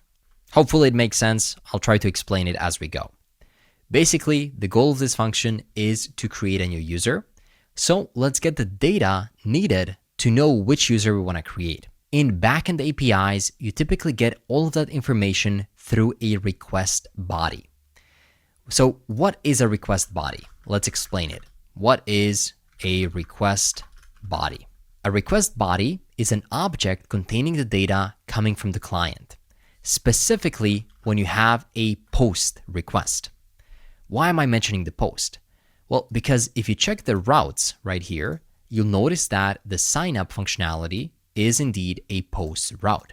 And opposed to just a GET request where you simply make a call and that's it, on the post request, you're also allowed to pass some data. In this case, that data will of course be something like the username or email or password. So we can destructure the passed values from the front end right here. Const name, email, and password is equal to request.body. After that, we can check if a user already exists. We can do that by saying const existing user.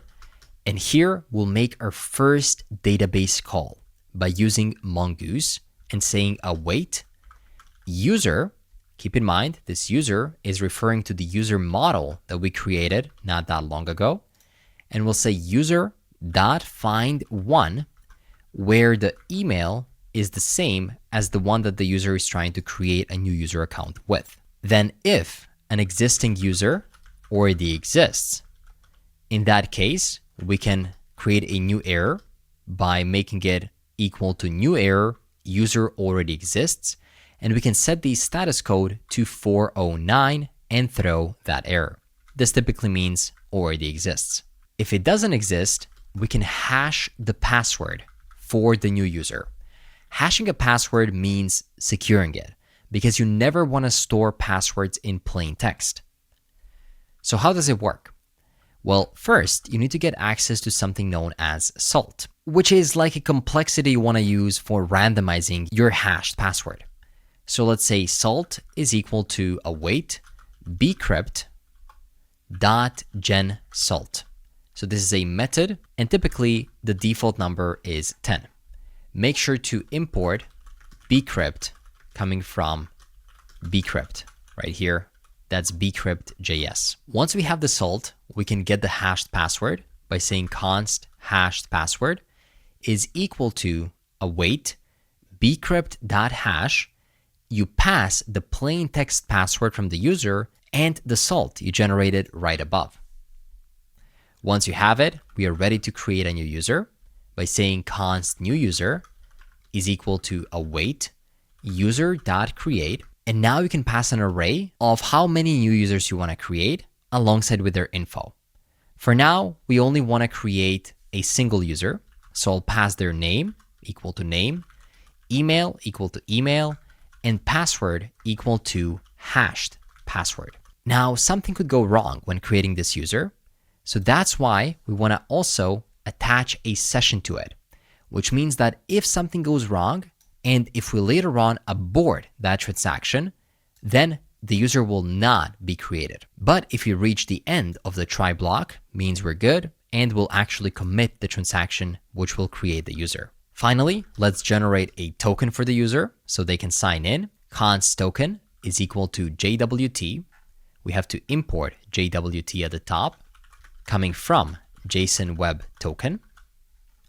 And we can say JWT dot sign, which will take in an object of user ID is equal to new user 0 dot underscore ID. We're calling 0 right here because when you pass an array of documents you create, it will return the array of new users. So maybe it's going to be better to call this new users, and then we get the first and only one which we create and get their ID. And as the second parameter, you have to pass the JWT secret. And as the third parameter, you can pass an object with additional options, such as expires in, and you could manually type it, but we already created a JWT expires in environment variable. Hopefully this makes sense. We are attaching a JSON Web Token to the user with the following ID. Once you do that, we are ready to commit the transaction, end the session, and finally return the res.status of 201, which means created, .json, and we can return the success is equal to true, message is equal to user created successfully, and we can pass the data, such as the token, as well as user, which is equal to new users 0. This is the function to create a new user. So let's go ahead and collapse it. And we're already exporting it and using it right here under our auth routes. So as soon as somebody hits this endpoint, this function will be executed. So let's test it together. You could either watch me do it, or you could download one of these HTTP clients and test it on your own. So we have to head over to API v1 auth and then make a post request, but we also have to pass a body. And this body will be in form of a JSON. So I'll create a new object. And remember, now we have to specify these three things, which our code will then accept: the name, email, and password. So for the name, I'll do something like Adrian JS Mastery. And we're working within JSON, so make sure to wrap everything in double quoted strings. The email will be something like contact@jsmastery.pro. And finally, the password can be something like 123123. Perfect. The body seems to be good, and we are ready to make a request. This time, instead of getting simply the title of create subscription, we should get back whatever this function is returning: a 201 with a success true, a message, and the data of the newly created user. So let's give it a spin. I'll click send, and we get a 404. Oh, that's because I just hit auth. But in this case, if you take a look at our path, it actually has a /sign up as well, so we can differentiate it from sign in and sign out. So if I append sign up to it and click send, you can see false, user is not defined. Okay, this is good in a way, because at least we got some meaningful information right here. See, success is false, and then we get the error message.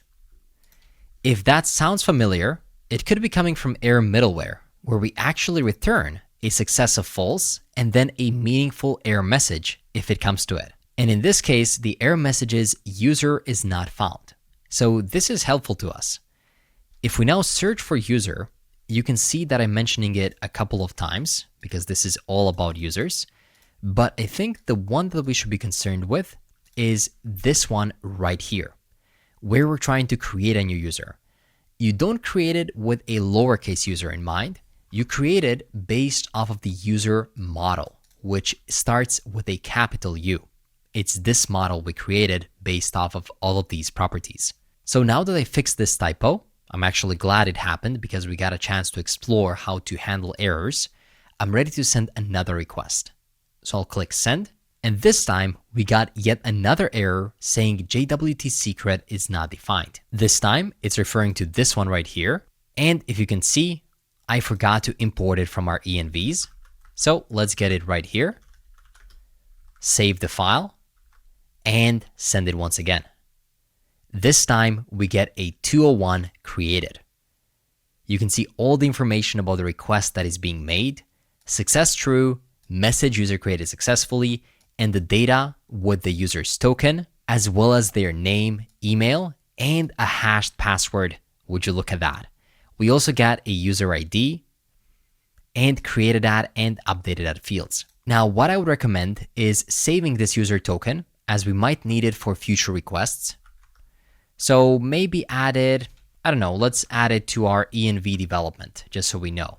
And I'll add a comment of token and paste it right here. And we can also add another one for the underscore ID. So if we need to get the ID of our user very quickly, we can always grab it from this file. Great. And since we got a 201, that must mean that the user was indeed created in the database. So if we head over to our clusters and click on cluster 0, head over to collections, you should be able to see users, and you can see a new user created in the database. That means that our first post API call succeeded and it talked to the database and created a new user. Now, if you have any issues with MongoDB, you might need to head over to network access and add an IP address and click allow access from anywhere. Sometimes it stops some IP addresses, so you cannot make changes. So if you do this, it'll just work for all IPs. Great. Now let's head back to the code to auth controllers and let's create the sign in function, which will allow us to sign our user in. I'll do it right here. And first I will open up a try and catch block. In the catch, I'll simply get the error and forward it over to our error handling middleware. But in the try, I'll try to destructure this time just the email and the password from the body. No need to get the name because we're already signing in to our account. Then we'll check if a user exists by saying const user is equal to await user.find1 with a specific email. And by the way, if you're wondering how this filter thing popped up right here, that is something that WebStorm IDE adds. It automatically recognizes what this find1 method wants as the first parameter, and it tells us what that is. Next, if a user doesn't exist, we can throw a new error, something like user not found 404. But if it does exist, we can try to validate their password by saying const is password valid. And we'll do it by using await bcrypt, coming from bcrypt.js, dot compare. We want to compare the new password that they entered with the user password stored in the database. Of course, bcrypt will actually hash this new password that you're typing and compare it with the hashed password in the database. Let's just spell it properly. That is compare, and make sure to import bcrypt from the top. Next, if it's not valid, so if password is not valid, we can throw another error saying new error invalid password with a 401, which means unauthorized. But if it is valid, we can generate a new token, which will be similar to what we had before. jwt.sign user ID is equal to user._ID. This time we don't have to destructure the first element from it because we're not adding that session transaction, because this is just a sign in, not a sign up. So we're not creating anything. We pass over the JWT secret and the expires in functionality. Once we do that, we are ready to return a res.status of 200, which means successful. And as a JSON object, we'll pass success true, user signed in successfully, and we will return the data of the token and the user. Great. So now we have the functionality to sign our users in as well. Let's make sure that we have actually passed it as a controller to the sign in route, and we can actually test it out. If I now go over to sign in and I remove my name because we don't need it, but I do need the correct email and password, we should be able to sign in successfully. So I'll click send, and you can see user signed in successfully, and we get a new token if needed. Beautiful. If you try to sign in with an invalid password, like something like 123456, you can see invalid password. Or if you try to sign in with an email that doesn't exist, maybe you make a typo, you'll see user not found. Beautiful.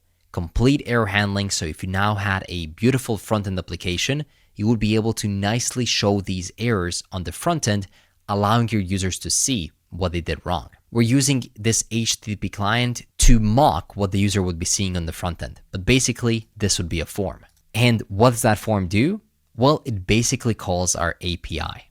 That's how it goes. You make a nice form on the front end, and you make a call to API v1 auth sign up, and you pass all the post request details like the post body, such as the name, email, and password, and it creates a new user. Make sense? Hopefully it does. And with that, we're ready to move to the second part of creating our users, and that is authorization. Once we've created our users, we need to be able to authorize them, meaning make a GET call to the database to figure out which users are in there. To authorize our users, let's create a new file right here within the controllers folder, and let's call it user.controller.js. Within here, we can import the user model coming from /models user.model.js, and we can define two functions. The first one will fetch all users. So we can say export const get users is equal to an asynchronous function, which accepts the request and the response as the params, and we can open up a try and catch block. In the catch, we get the error, and we can simply forward it over to our error handling by saying next error, and that next is coming as the third parameter right here into this function.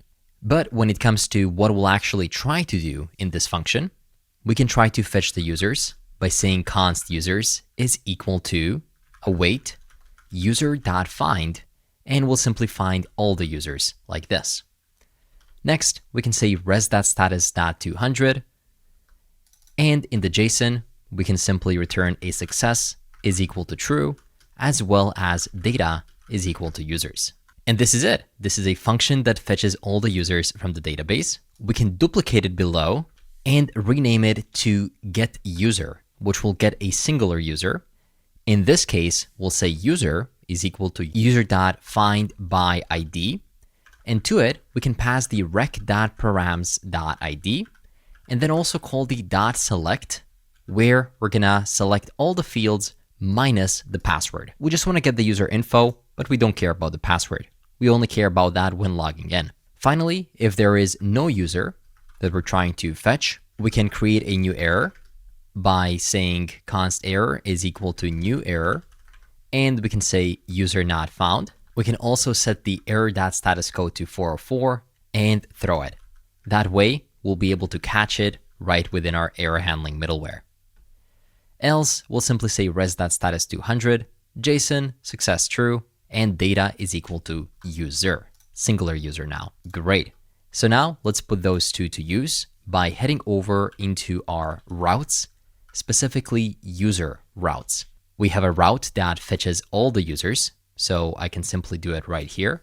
I'll call the get users. There we go. And then right below it, we have another one which fetches the users based on its ID. So here we can call the get user, and make sure to import both of these coming from controllers, user.controller.js. And this is a pretty cool thing. See how we have this dynamic parameter of ID. Now, how are we fetching it in the get user? Well, it's getting to us through rec_params ID.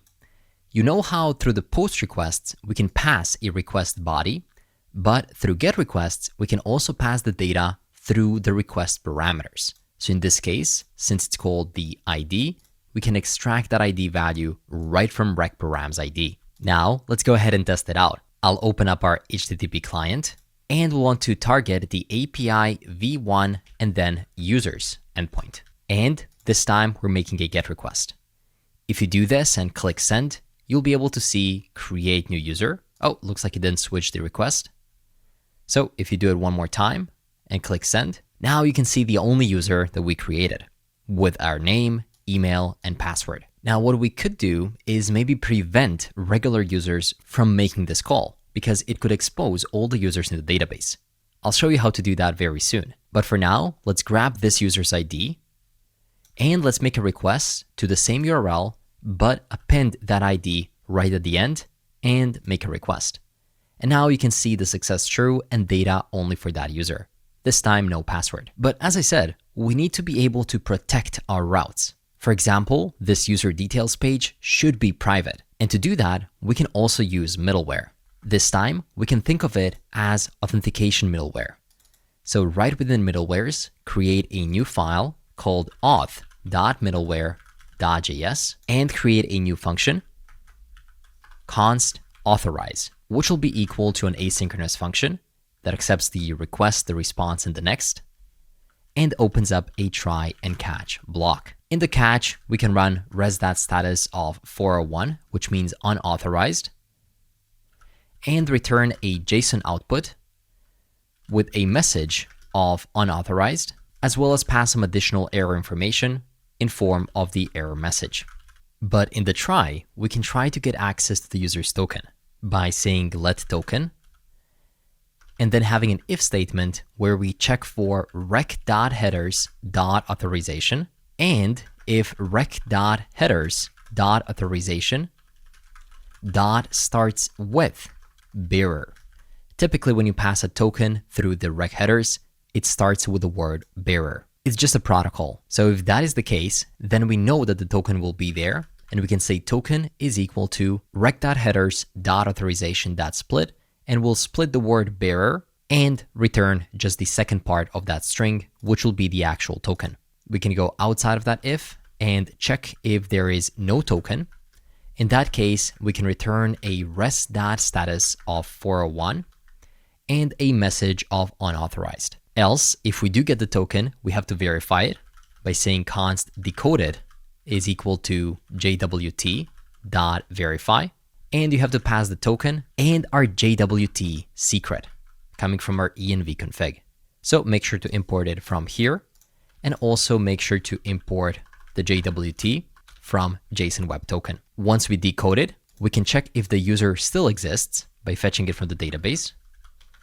Const user is equal to await user.findById, and we'll use the decoded user.user ID. If it doesn't exist, we'll simply return once again a 401 of unauthorized. And if it does exist, we'll attach the user to the request that is being made and then forward it over to the second part of the request. So basically what this middleware is doing is it's trying to find the user based off of the token of the user that is trying to make the request. It looks if it's there, it decodes it, verifies that that is the user that is currently logged in, and then it attaches it to the request. So later on, when we're doing something, we can know who exactly is making that request because now we have this additional information. So in simple words, let's say that somebody is trying to make a request. Making a request to example get user details. Then we call this authorize middleware. We verify who is trying to do it. And if they have permissions or if valid, then we go over to the next step and give access to the user details. So how can we actually put this authorized middleware to use? Well, let's head over into our user.route.js. And remember what I told you, we'll authorize the user details page. So only the user that is currently logged in can see its own details, no one else. And the only thing you have to do to make it work is import that authorize from /middlewares/auth.middleware.js. Oh, and I think I forgot to export it. So this was supposed to be const authorize, and we can run export default authorize. And the only thing you have to do is add it right here after the path, but before the next function. This is why it's called middleware, because it is in the middle from when you start making a request to when you end it. And in case you want to add a second middleware, maybe like error handling middleware, you can add it right here as well. And you can keep chaining as many middlewares as you want, as long as they all end in the next, because they'll forward it over to the next function. But now this get user will actually have access to the user object because we authorized it beforehand. So let's put it to the test. If I retry the same request that we made not that long ago, where we got successful user details, now you'll see 401 unauthorized. Okay, this is good. We don't have a token and it's not working. Exactly what we wanted. But now to pass this authorization, we'll have to sign in to get a token. To get it, you can just go to API v1 auth and then /sign in and enter your email and password that you use at the start. If you forgot it, you can just create a new account by going to sign up and passing over your email, name, and password. So now I'll click sign in. And of course, this is not a GET request. It's going to be a POST request. So if I click it, There we go, user signed in successfully, and we got our token. Before copying the token, first copy the user ID and add it right here to the request, where we're gonna go for API v1 users and then user ID, and also copy the bearer token and make a GET request to this URL. But now within auth, you can select a bearer token and paste that token right here. This should allow you to fetch the details of this user. So click send, and we got unauthorized, but I think I know why that is. It's because we haven't defined our user. So if you head over to user middleware, I think we forgot to import this user right here. It's supposed to be coming from /models user.model.js. So now that we fixed that issue, thankfully we have proper error handling here, let's try to remake that request. This time with a token. And there we go, we get back the information. But if we remove this token from there, you can see that we don't have the permission to access it. So hopefully that makes sense. That is how we authorize or protect certain routes by allowing only specific users to see them. You can always extend this to add stricter rules. For example, for only admins to be able to make requests to get all users. The only thing you have to do is add a check if that user is an admin or a regular user. You can do that using the same authorized middleware, or you can create another piece of middleware only for that. And talking about making stricter rules for your apps, typically there's always one or two nasty users that'll try to spam your APIs or websites by making too many requests, one after another. That's not good because it's slowing down your server and increasing the costs. And right now, they can totally do that. I mean, check me out. I'm just making tons of requests right now. And imagine if they coded a bot to just spam thousands of them. So in the next lesson, I'll teach you how we can restrict the number of requests a user can make in a certain period of time. Almost every production app does this, so let me teach you how to do it. Just for a second, imagine you run a small coffee shop. And then at one moment, hundreds of customers come in and order 500 cups of coffee each. That would significantly slow down the service, right? Well, that's exactly what happens to websites and APIs and apps without rate limiting or bot protection. Just see how congested it can be. Transaction in progress, and all the users will be stuck, waiting for their data for days. Rate limiting is like a rule that says, hey, you can make a certain number of requests in a given time, and it prevents people, or most commonly bots, from overwhelming your servers with too many requests at once, keeping your app fast and available for everyone. And of course, even more important to say is that not all website visitors are human. There are many bots trying to scrape data, guess passwords, or just spam your service. Bot protection helps you detect and block this kind of bad traffic so your platform stays secure and functional. And that's exactly what we'll do with our API to make it safe and secure. If you haven't already done that, click the Arcjet link down in the description to be able to follow along and see exactly what I'm seeing, and then sign up for free. Once you do that, enter your API name. I'll say subscription tracker and create. And you'll be able to choose between many options of the services you can integrate it with. From Bun to Bun and Hono, Deno, Nest, Next.js, Node.js. In this case, Node.js and Express is the perfect fit for us. So let's just copy this Arcjet key and click Continue with Node and Express. Before we follow the docs, let's just head into our app, into .env.development.local, and let's add Arcjet environment variables. That'll be Arcjet _ key is equal to this key that you just copied, as well as Arcjet _ env, which is set to development, so we know we're currently in the development environment. We'll also head over to our env config and add the Arcjet env right here, as well as Arcjet key. So we're properly exporting them. Perfect. And it seems like WebStorm doesn't know about the word Arcjet, so I'll simply add it to my dictionary because I'll be using it much more frequently from now on. With that in mind, let's follow the steps outlined right here. We have already installed Express. Now we have to install Arcjet. So let's just copy this command. And in our second terminal, we can just run npm I arcjet /node. While that is installing, let's set up our key. Perfect. This is exactly what we have done. And now we are ready to add some rules. What you could do is add those rules directly within the app.js file, which is totally okay. But in this case, we'll actually do it in a separate file to keep our code base tidy. So back in the code, create a new middleware file, which I'll call arcjet.middleware.js. And before we set up the Arcjet middleware, we first have to configure an active instance of Arcjet, which I'll do in the config file. So let's go ahead and create a new file called arcjet.js within the config. And we can get started by copying this const aj from Arcjet and then pasting it right here. This will give us a head start on the configuration. We'll have to import a couple of things, such as import Arcjet, as well as, in curly braces, shield, detect bot, as well as token bucket. All of this is coming from Arcjet. So first things first, we have to get our site key from Arcjet and set it as an environment variable coming from process.env.arcjet, or in this case, we can just say Arcjet key coming from env.js, like this. We can leave the characteristics as they are, track requests by IP address. Then we have a couple of rules. The first rule is the shield, which protects our app against common attacks, like SQL injections. This is super convenient because it allows you to focus on implementing your API's business logic while Arcjet handles the protection side. And we also have a bot protection, where you can also specify different rules of how you want to protect them.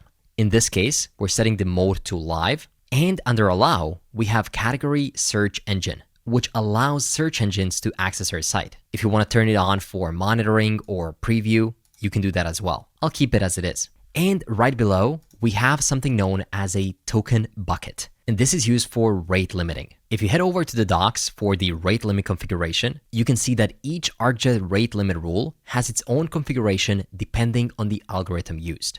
They start from the type and then the algorithm. There are different options that we can pass into it and characteristics. But if we scroll a bit down, you'll be able to see a detailed explanation for each one of the parameters that we pass into the function. So if I put this to the side, you can see that an interval can be a number or an integer. It is supported for these types of algorithms. In this case, we're using a token bucket algorithm. And for the token bucket, if you set the interval to 60 and the refill rate to 10, the bucket will refill 10 tokens every 60 seconds. Here you can learn more about the refill rate and the capacity. Arcjet is using actual rate limiting algorithms, not just a set number of calls that each IP address can make. The default option right here is that it refills 5 tokens per interval, refills every 10 seconds, and the bucket capacity is 10 tokens. We'll soon see if we can break that by trying to make too many requests. Great! This is all it takes to configure Arcjet. So let's head over into our middleware to use it. We can import aj coming from /config/arcjet.js, and we can create a new function called Arcjet middleware. It has the request, the response, and the next. We can open up a try block as well as a catch block. And if there's an error, we'll simply console log that error, but I will prepend Arcjet middleware error, and then we can display the error message right after it, just so we know where the error is coming from. And then we will call the next and pass over that error. Finally, in the try, we can start with this. Const decision is equal to await aj dot protect. And the only thing we'll pass in is the request. So we're saying protect this request and tell me your decision. Should it be denied or should we let it through? If decision dot is denied, which is a function, so make sure to call it right here, we'll open up a new block and then we'll figure out what is the reason for the denial.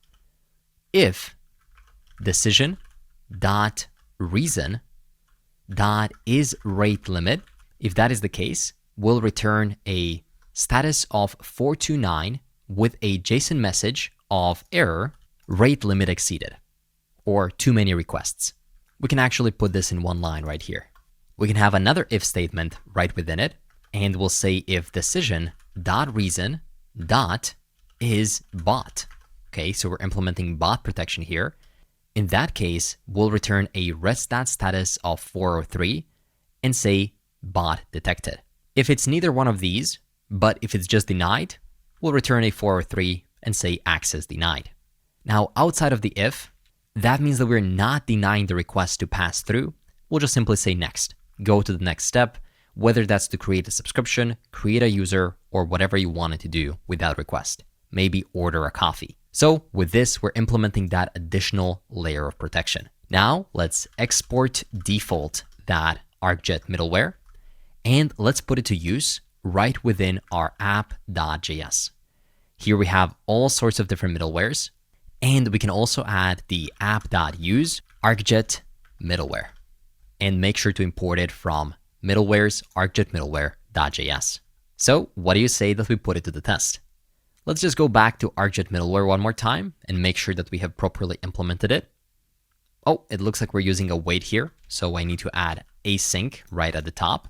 And let's check out our Arcjet file and make sure to export default the AJ configuration instance so we can use it right here to protect us. And if you head over to the Arcjet config, just to make sure we're doing good, this is supposed to be coming from @arcjet/node.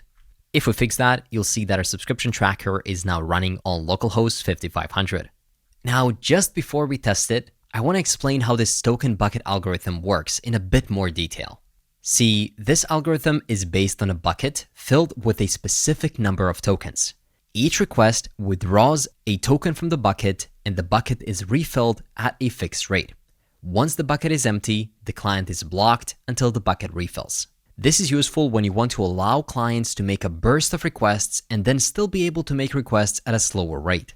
For this to work, alongside providing the refill rate, the interval, and capacity, you also have to choose how many tokens will you deduct once you determine each request. And this is happening when we call the AJ protect. So if you head over into Arcjet middleware, you'll have to provide a second parameter to AJ.protect of requested set to 1, which means that you'll take away 1 token from the bucket. And to test it out, we can now go back to our HTTP client and try to spam a lot of requests. So I'll just keep pressing send. There we go, transaction is in progress. And at one point, we reached 429 too many requests. Rate limit exceeded, which is exactly what we wanted. Now, if you try making another, you'll be able to do it because of the token bucket algorithm, which is slowly filling it up. But if you once again start spamming, you will once again automatically be blocked. And check this out. Within Arcjet dashboard, you can see all of the requests that are being made. You can explore more details about the ones that pass through, see the complete headers, the path, the home, as well as the IP address that try to make them, as well as whether it was allowed or blocked. In this one, it says it's okay. But if you head over into one that was rate limited, you can see that it was denied for the reason because of rate limit, and it will be reset very quickly. Perfect. Arcjet also allows you to further configure it, so you have even more options of protecting yourself. And if you head over into analytics, you'll be able to see exactly what is happening on your website.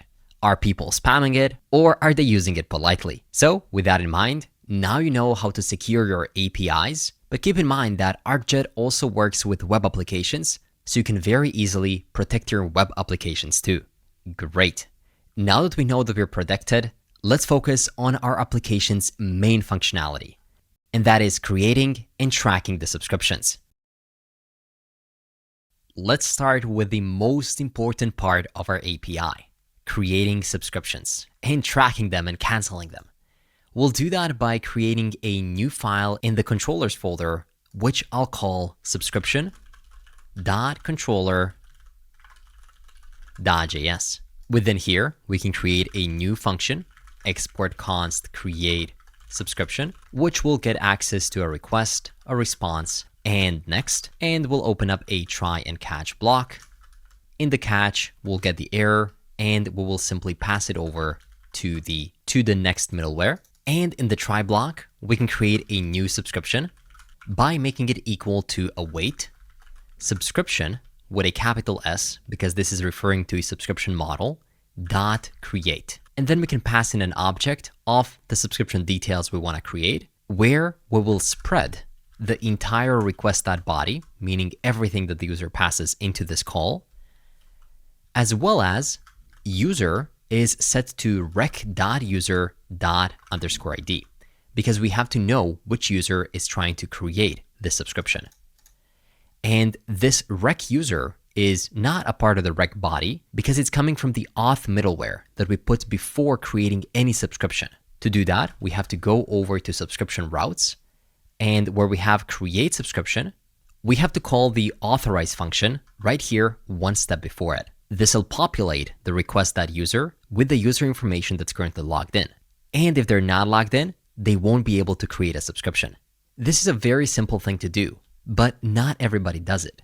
You should always validate your request with the necessary authorization procedure before creating any kind of document in your application. And I've explained all of that in detail in my Ultimate Next.js course, where we write type-safe and secure API endpoints. You can see just how many validations we have, and each lesson has its own GitHub commit so you can track the code. So after watching this course, if you want to go from being a backend developer into being full stack, Next.js is your best bet. With that in mind, once we create the subscription, if the user is authorized, let's just return a rest.status of 201, which means created.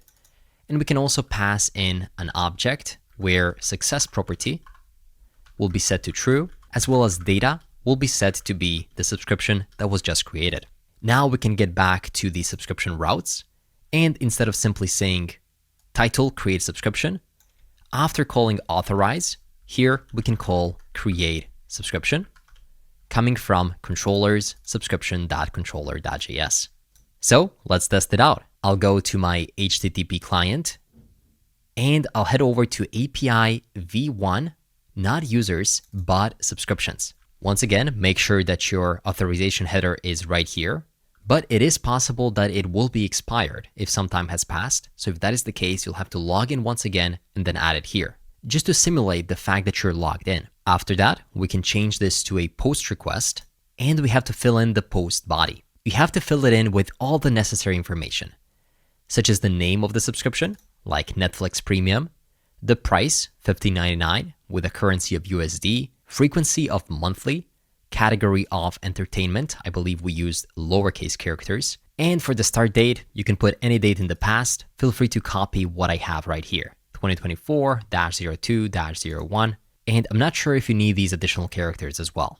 Below this lesson, or maybe in a GitHub README, I might include this entire post body just to make sure that you don't have any issues with the validation while trying to create it. It looks like we got connection refused, which typically means our server is down, and it is because our subscription create has to be awaited, and I forgot to provide async right here at the top. So if we fix it, we're back on track. Our subscription tracker is running on localhost 5000, and our database is connected as well. So let's retry that request, transaction in progress, and there we go. 201 created, success true, and we got the data for this newly created subscription. Beautiful. And as before, this route is completely authorized. So if you copy this auth token for a second and remove it and try to create a subscription without the auth token, you'll get 401 unauthorized.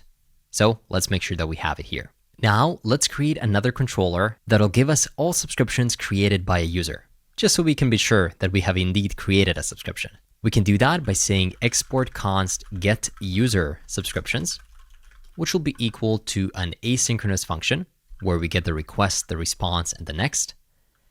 In the try block, we can do something, but in the catch block, we get the error, and we can simply forward it over to our error handling middleware. And in the try, we can check if rec.user.id is not equal to the rec.params.id. What does this mean?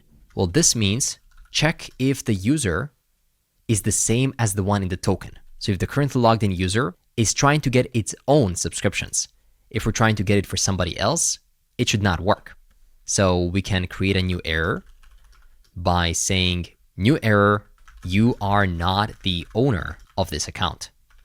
We can also set the status code of 401 unauthorized and throw the error. But if we are the rightful owner, then we can get all the subscriptions by saying const subscriptions is equal to await subscription.find, where the user is equal to rec.params.id. And finally, we can return them by saying res.status of 200. That JSON success is true and data is equal to the fetch subscriptions. So if we head back over to routes, where we are trying to get the user subscriptions, which is this one right here, we can now also run authorize right here and then call the get user subscriptions. Make sure to import it at the top as well. So the only thing we have to do to test it out is get our currently logged in user ID. We can get it if we go to API v1 users, and this will give us our ID. So copy it and then modify the URL to API v1 subscriptions /user / and then pass that ID. Now make a GET request and you'll be able to see success true and data, which is consisted of an array of all of the currently active subscriptions. There is only one, so we can see it. And the pretty cool part is that we had the start date, but as you can see, the renewal date has been automatically calculated for us based on that math function that we added that was executed once this document was created. Now you could totally go ahead and continue implementing the rest of these controllers. You already know the drill. You have to create a controller and hook it up to the route. You can do it on your own for the get all subscriptions as well as get subscription details. Try doing your best of implementing it. But later on, we might implement some of these together. But for now, let's move to the most interesting part of this project. And that is triggering email reminders to let us know that the subscription renewal date is coming, so we can turn off our subscription on time. Let's do that next. In this lesson, let's implement workflows. A workflow is basically like a message queuing or task scheduling system, where the client or an API request triggers a specific workflow to happen. In our case, we want to schedule a lot of email reminders before our users hit their subscription deadlines, giving them more time to think about whether they want to cancel their subscription or keep it going. And for that, we'll use Upstash. Before we start implementing it, I wanted to quickly go over our workflow algorithm, or in other words, how will our workflows be triggered and how will they behave? Step one is, of course, to trigger the workflow. The workflow begins whenever a user creates or submits a new subscription. We're going to pass the created subscription ID to our workflow. After that, we want to retrieve the subscription details. Specifically, we want to extract the subscription ID and then search for the corresponding subscription in the database. Finally, we'll run some checks to see if a subscription doesn't exist. Then we have an error and we kill the process. But if a subscription does exist, we'll check its status. If it's inactive, then we're going to kill the process. But if it's active, then we want to check out the renewal date. If the renewal date has passed, then we're going to log this information and exit. But if the renewal date is in the future, the reminder loop begins. And then we can schedule predefined reminders. For example, 3, 7, or 14 days before subscription deadline, and send those emails. And this process will repeat for all the reminders in the list, and after it's done, the workflow has done its job. Let me show you just how simple it is to implement it. We'll use Upstash. So if you haven't already created an account, you'll have to create one now. Click the link in the description to be able to follow along and see exactly what I'm seeing. Head over to Login or Create a New Account and choose one of the options. Head over to Workflow and copy those environment variables. I'll copy the QStash URL and head to my .env.development.local where I'll say Upstash, and I will render an Upstash _ URL and make it equal to the string that I just copied. We also want to get the QStash token. Ooh, that's my bad. This was supposed to say QStash, not Upstash. This will be QStash token. And finally, we have the signing keys. So let's copy both of these. I'll copy first the name, paste it here, and I'll copy the second name. And now we can add those two keys. There we go. It should look something like this. And now that we have our ENVs, we can install Upstash client. I'm going to do it by following the quick start for Express. And the first step is to install Upstash workflow. So I'll copy this command without the bash at the start. Just npm install @upstash /workflow. We have to set up our ENVs, which we have already done. And we won't necessarily follow this entire tutorial. I mean, that will kind of defeat the purpose of you watching this video. So let me teach you exactly what we have to do next. We'll keep our code super clean by creating an additional configuration file. You can see how much sense it makes to separate all the configs into their own files. I'll call it upstash.js. Here, I will import client as workflow client coming from @/upstash/workflow. And I'll also import our envs. Oh, I think I forgot to add them in our .env config. So right here, I'll get the qstash_token as well as the qstash_URL. We'll only need those two for now. So here we can import them by importing qstash_token as well as qstash_URL from /env.js. And finally, let's simply export const workflow client is equal to new workflow client. And to it, we have to pass an object within which we can specify a base URL of qstash URL as well as the token equal to qstash token. That's it. That's the config. And now we can create a new file for running all kinds of different workflows. Let's do it under routes and create a new route called workflow.routes.js. Within here, we can import router coming from Express. We can initialize a new workflow router equal to router, which we call like this. And we can define a route, for example, a basic get route for now. And finally, don't forget to run export default workflow router. That way, we can use it within our app. Of course, we have to replace this with real workflow logic. So let's head over into the app.js, and right below the subscriptions, let's duplicate it and call it workflows. And just call the workflow router and make sure that it's coming from workflow routes.js. Now, as you know, every routes file has to have its own controllers file. So create a new file called workflow.controller.js. Within here, we can create a function which will be responsible for sending reminders by saying export const send reminders. And this one will be different from a typical rec and res route. This one will be wrapped within serve. This serve is coming from Upstash Workflow Express. So we can say const destructure the serve and say require @upstash/workflow/express. And when packages are written as ESM modules, you could automatically use import to import them. But because Upstash Workflow was likely written using CommonJS, import won't work directly, so we need to use require to import it.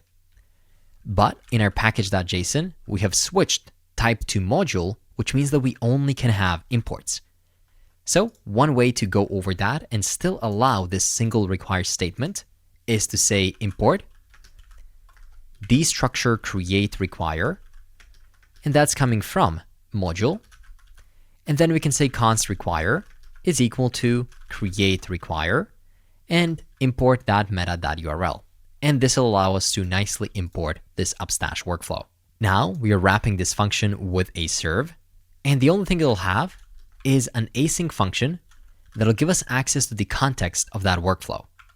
And we can then open up a new function block. That'll look something like this. Within here, we first want to extract the subscription ID from a specific workflow.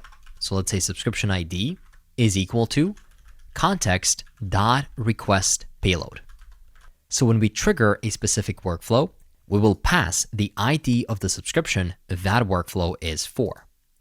Then let's fetch the details about the subscription by saying const subscription is equal to await fetch subscription. And to it, we can pass the context as well as the subscription ID. And this fetch subscription function is a new function we can create below by saying const fetch subscription is equal to async will accept the context and the subscription ID, and will return await context.run. So here we're starting the context for get subscription. And when it happens, we'll open up a new function block where we'll simply return subscription.findById, and we'll pass over a subscription ID, and we will populate it with user information, specifically name and email belonging to that user. It looks something like this. make sure to have these two return keywords at the start of this code block and at the start of this one, because otherwise functions return undefined if you don't explicitly return something. Great. So now we're starting the context of getting the subscription and we're returning it right here. Next, we'll check if there is no subscription or if the subscription.status is not equal to active, then our job is done here. We can kill the workflow. So let's simply say return, meaning exit out of this function. Don't send a reminder. Else, we have to figure out when is the renewal date. So let's say const renewal date is equal to, and now we could use the regular JavaScript date object and then wrap our renewal date with it, but we'll have to do a bit more date and time calculations here. And for that, I prefer to use a very lightweight package called day.js. So in my terminal, I'll say npm install day.js, and let's import it at the top. I'll do it right here by saying import day.js from day.js. Oh, and don't forget to import the subscription because we're using it right here. So that's going to be import subscription coming from models subscription model.js. And we can have it below because it is a local import. Great. So now we can wrap our renewal date with day.js object, subscription.renewal date. And then we can have another check and see if renewal date is before, and then we can just pass day.js and call it. If you call it like that, it basically returns the current date and time. So we're checking if renewal date is before the current date and time. If it is, well, then we're going to simply return a console log saying something like renewal date has passed for subscription with this ID. And we can also add stopping workflow at the end. Nothing to do there. And we can just return, meaning exit out of this workflow. Finally, now that we have figured a criteria for when we want to exit out of the workflow, let's actually figure out what the workflow will do once we're in it. We can do that by creating a list of different reminders for days when we want to send them. So I'll say const reminders is equal to an array, and we can do something like 7 days ahead, 5 days, 2 days, and maybe 1 day. So we have different reminders. After that, we can open up a new for loop and say for const days before of reminders. So from each reminder, we'll get the number of days before when we want to send that reminder. And then we'll say const reminder date is equal to renewal date dot subtract. And we're going to subtract the number of days before just like this by saying reminder date is renewal date and then subtract days before. So let me give you an example of that. Let's say that the renewal date is maybe 22nd of February. In that case, the reminder date is 15th of Feb, which is 7 days before. But then we also have a second reminder, which is 5 days before. So that's going to be the 17th. Then we're going to have a 20th and finally 1 day before on the 21st. So we're going to be in a loop each time for each one of these reminders. Then we want to figure out if reminder date that is after the current date and time, so day.js, that means that we want to put it to sleep until it's ready to be fired. We can do it by creating a new sleep function. I'll create it right below and I'll call it const sleep until reminder. And it'll be equal to an asynchronous function that accepts the context, the label it wants to fire, as well as the date. And here we can simply console.log and say something like sleeping until label reminder at specific date. And more importantly, we can await context.sleep until this specific label and this specific date. So date.toDate. Hopefully that makes sense. We're putting that reminder to sleep until it's time to trigger it, for which we can have another function, const trigger reminder. We'll make it equal to a function that accepts the context as well as the label. And then we're going to return await context.run for this specific label, and it'll run the following code. For now, it'll simply say console.log triggering label reminder. And then later on, we can send an email here. Or it doesn't even have to be an email. It can be an SMS. It can be a push notification. It can really be anything you want to do. You can run any kind of custom logic whenever this reminder is triggered. But keep in mind, this don't have to be just reminders. This could be anything you want to run periodically, or you want to run based on some kind of algorithm or logic. You are in control. We'll figure out how to send this email very soon, but for now, let's put this reminder to sleep when it needs to sleep, and let's trigger it when it needs to be triggered.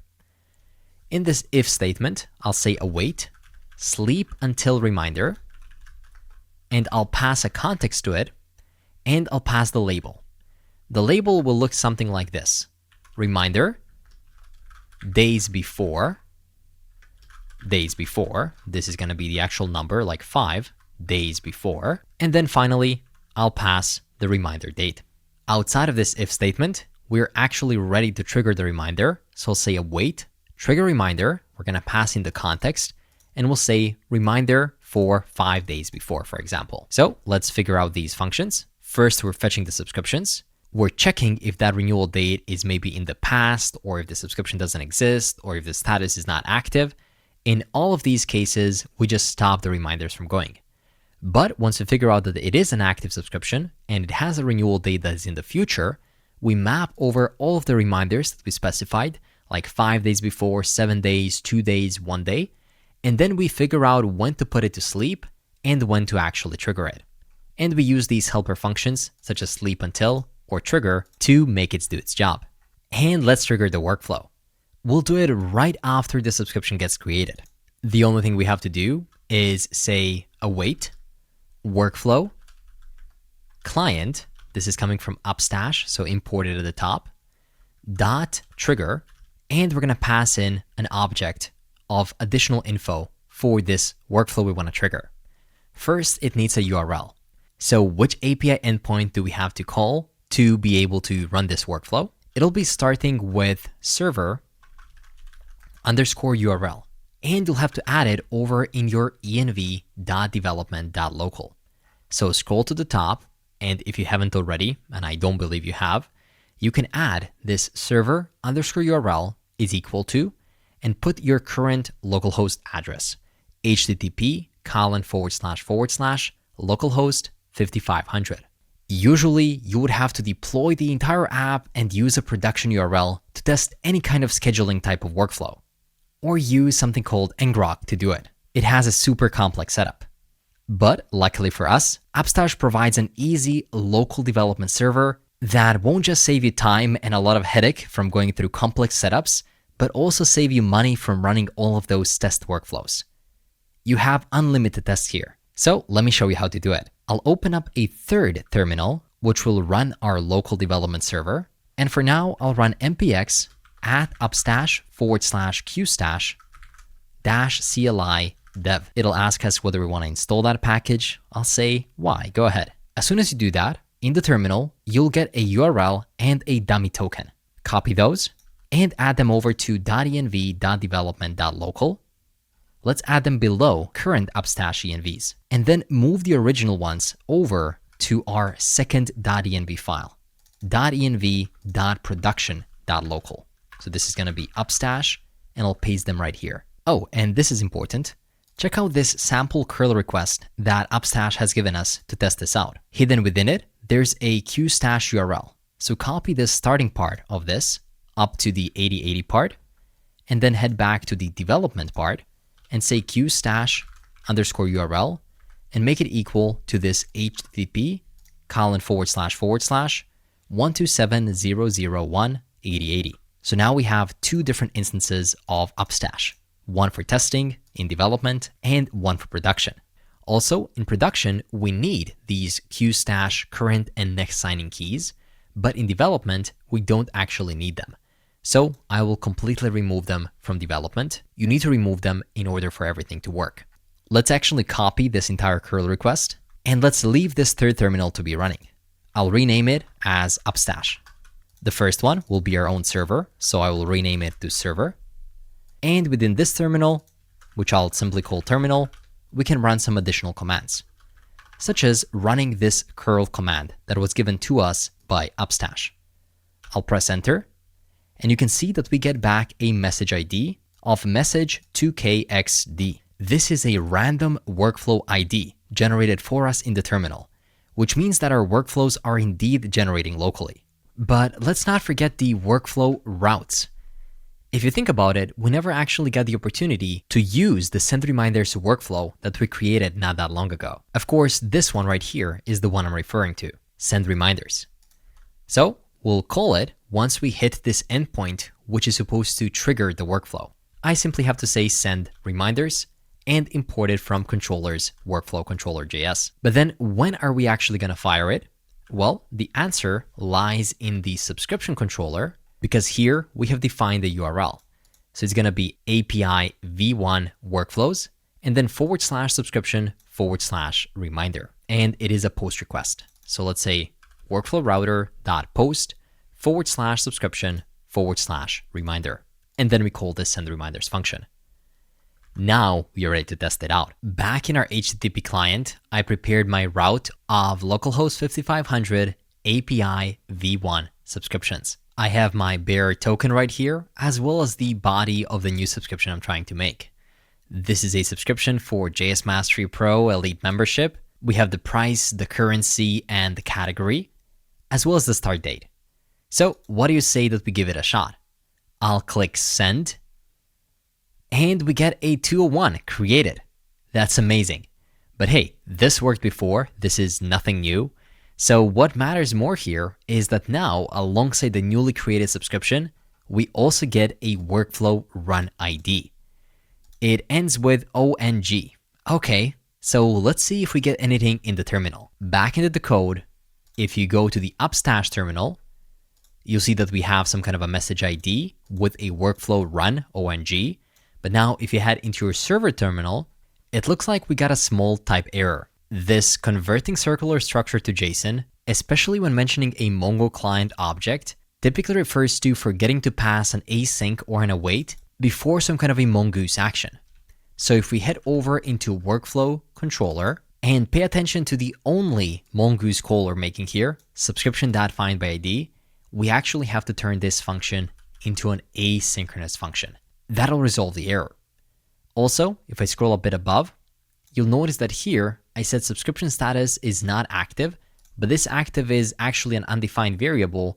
What I meant to do was say active within string signs, because the status is literally a string of active. So now that I fixed those, let's just render another subscription. We get true, this time ending with 6KB. And if I get back, you can see sleeping until, reminder 5 days before, and reminder will happen at, and of course, this date and time will be different for you. So this is great. It means our workflows are working. But just seeing these workflow IDs and console logs within terminal is not that fun. So let's head into the workflow controller and scroll down to the part where we left a comment. When we trigger a reminder, we want to do something. We want to send an email or an SMS or a push notification. And that's exactly what we'll do in the next lesson. Then we'll be able to utilize the full power of the flexibility of these workflows to trigger custom email reminders. So let's do that next. In this lesson, I'll teach you how to use NodeMailer, a free module for Node.js applications that allows for easy email sending. And of course, we'll integrate it with our workflows. So let's run npm install NodeMailer. I'll put that straight within our terminal. And to make NodeMailer work, we'll use our Gmail account as our email transporter. So head over to your Gmail account, go to settings in your profile, and for this to work, if you haven't already, you'll have to turn on the two-step verification for your email. It's like an extra layer of security. It's good to have it anyway, but in this case, you'll have to have it for NodeMailer to work. So just follow the steps to turn it on. But if you're a good developer that cares about security, I believe it's already on for you. Then once you enable it, you select your account and click Manage Your Account. Right here on the homepage, search for App Passwords and click the first link under Security. Then enter the app name. In this case, I'll choose Subscription Tracker and click Create, and then just copy the password you were given. Back within your editor, head over to .env.development.local, and at the bottom, add a new node mailer comment. And here we can say email password is equal to, and then you can paste the password that you just got. And here you can also export the email password. Then let's create a new configuration file. I think you can see how useful having this structure is. And I'll call it nodemailer.js. Here we can configure a transporter using Gmail as a service by saying const transporter is equal to nodemailer.create transport. And make sure to import nodemailer right at the top from nodemailer, like this. Next, we can define service as Gmail, and then auth equal to user will be equal to your account email. In my case, it'll be JavaScript mastery 00@gmail.com. Choose the Gmail account that you enabled your two-step verification on and through which you created your app password. It has to be the same one. And then right here, we can put the pass, which will be equal to email_password coming from /env.js. Now we can create a common reusable HTML templates for all different kinds of reminders. To create it, create a new folder called utils, like utility functions. And within utils, create a new file called email-template.js. I've just used v0 to quickly generate a template. It's basic HTML and CSS, and I told it to include all the important things, such as username, email, subscription date, and all that good stuff. So I'll leave it either below this lesson or within the assets part of the GitHub README of this project. So just copy from there and then paste it here. You'll notice that it is a single function called generate email template, which is basically just a div with a lot of CSS styles, but then it mentions the subscription name, the plan name, the username, and all the important stuff that we pass through it. We also have different templates like 7 days before, 5 days before, 2 days before, and then we call the actual function and generate the subject and the body of that specific email. Once again, nothing special is happening here. We're just returning HTML. Now let's put it to use. Let's write the actual logic that'll send the reminder email. We can do it within a new file within the utils folder, and let's call it send-email.js. Within here, we can export const send reminder email, which will be equal to an async function. It'll look something like this. And as the first and only parameter, it'll accept an object, so we can destructure it. And it'll have the to property, who we're sending the email to, the type property, and the subscription. So now that we have destructured those, we can say if there is no to, or if there is no type, we can simply throw a new error and say something like missing required parameters. If it exists, we can create a new template by calling the email templates and calling the find method on it, where we're going to look into the type that we have, and then based on the t.label, we'll compare it with the type that we have, and that'll be the template we'll use for this specific reminder. If it's 5 days until, we'll find that in the email templates, and we'll say 5 days reminder. If it's 7 days, it'll be 7. If it's 1, it'll be 1. Once we have the template, we can check if we have it. If we don't, we can say invalid email type. And finally, we can form an object containing the full user info. I'll call it mail info. Username is subscription.user.name. Next, we're going to have a subscription name, which will be equal to subscription.name. Let's spell it properly. After that, we're going to have the renewal date, which will be equal to day.js subscription.renewal date. And I'm going to even format it to MMMDYYYY. This is just a format where it'll say something like January 1st, 2030, or something like that. We're going to also have a plan name, so that'll be the subscription dot name. We also have the price, and it'll be equal to, let's format it, subscription dot currency. After that, subscription dot price, and then finally, in parentheses, we can render the subscription dot frequency. So it's going to say something like USD 10 monthly.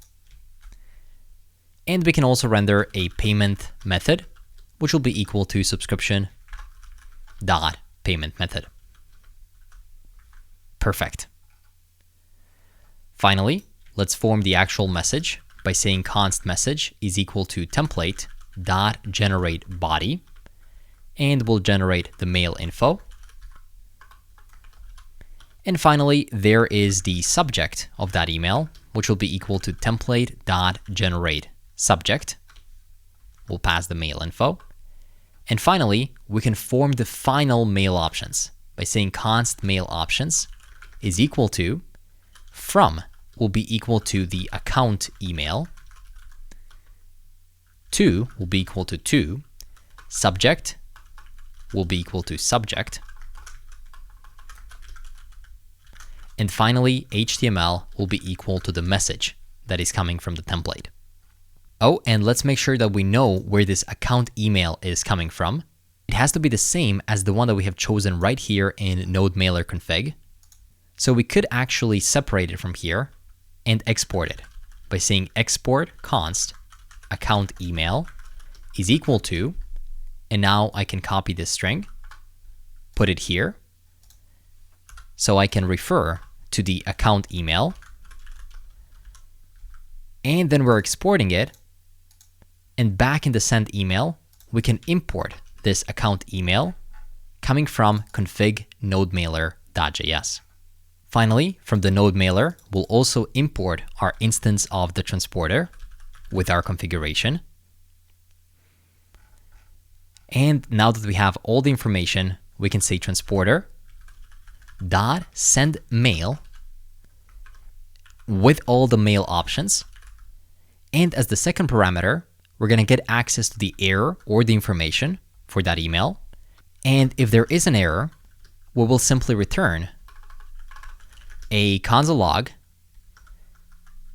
and say error, as well as error sending email. Else, we will simply console log email sent, and I'll also add the info response of that email. Now, where are we going to call this send reminder email function from? Well, we're going to call it from the workflow controller. So head over into the workflow controller and remember this comment. We're finally back right here. I'll simply say await send reminder email. Make sure to import it from utils sendemail.js. And to it, we have to pass a couple of things. It'll be an object of the to property, and we want to send it to subscription.user.email, so whoever created that subscription. And we have to pass the type of the subscription, which will be equal to reminder.label.subscription. So either 5 days until, 7 days until, 3 days until, and so on. Let's open up our terminal to see if we have any errors, because we have modified a lot of code. Looks like we have one error in workflow controller line 49. And that is right here where I added await. To be able to add await right here, I have to make the function I'm calling the await within async. So let me add it there. And that fixed the error. Now we have another error in sendemail.js. So if I head over here, we're importing the transporter, but are we actually exporting it? Oh, looks like we're not. So let's run export default transporter. And with that, that second error is now gone. Subscription Tracker API is running and we're connected to the database. So back in our HTTP client, let's try to create a new subscription. This time I'll do it for Amazon Prime in a currency of USD, category entertainment, and feel free to test it with different days right here. I'll choose a date that is 7 days from my current date. You can of course choose a date that is 7 days from your date. And if I now click send, of course we get a 201. We've gotten good at getting those and not errors. We get back the subscription that we created with automatically calculated renewal date. And we got a new workflow that we ran. Oh, it looks like I have another reference error. It is happening within the workflow controller. I haven't defined a subscription. So let me quickly head over into the workflow controller. And here, it looks like I'm referring to a subscription, but I don't really have access to it within this trigger reminder function. So when we're calling this trigger reminder, and we're calling it right here, maybe as the third parameter, I need to pass the actual subscription. Here, we do have it, as you can see. Then I can accept it as the third parameter, subscription, and now we should have access to it. What about the reminder? I don't think we have that either, and it's not like we can very easily pass it. But this reminder label is basically just this label, which we're already passing through.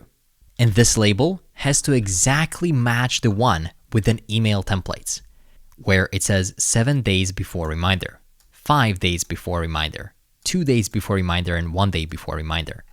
So that's 7521, and then we have the final. I think I can even get rid of this final. We can just keep it 7521, and it has to match exactly. So let's copy it, and let's compare it. Here I have reminder days before, but actually we have to start with the number, then days before, and then finally reminder like this. So that's gonna then look something like this, 2 days before reminder. Perfect. So now we're passing that as a label. So the type can be just label, and then we can pass the entire subscription equal to subscription. We need it to send that email reminder. So let's test it once again by creating another subscription. And take a look at this. Sleeping until reminder 5 days before. Email sent. Okay. And we get the ID of the email. Beautiful. Now, of course, this email will get to the email of the user that created the subscription.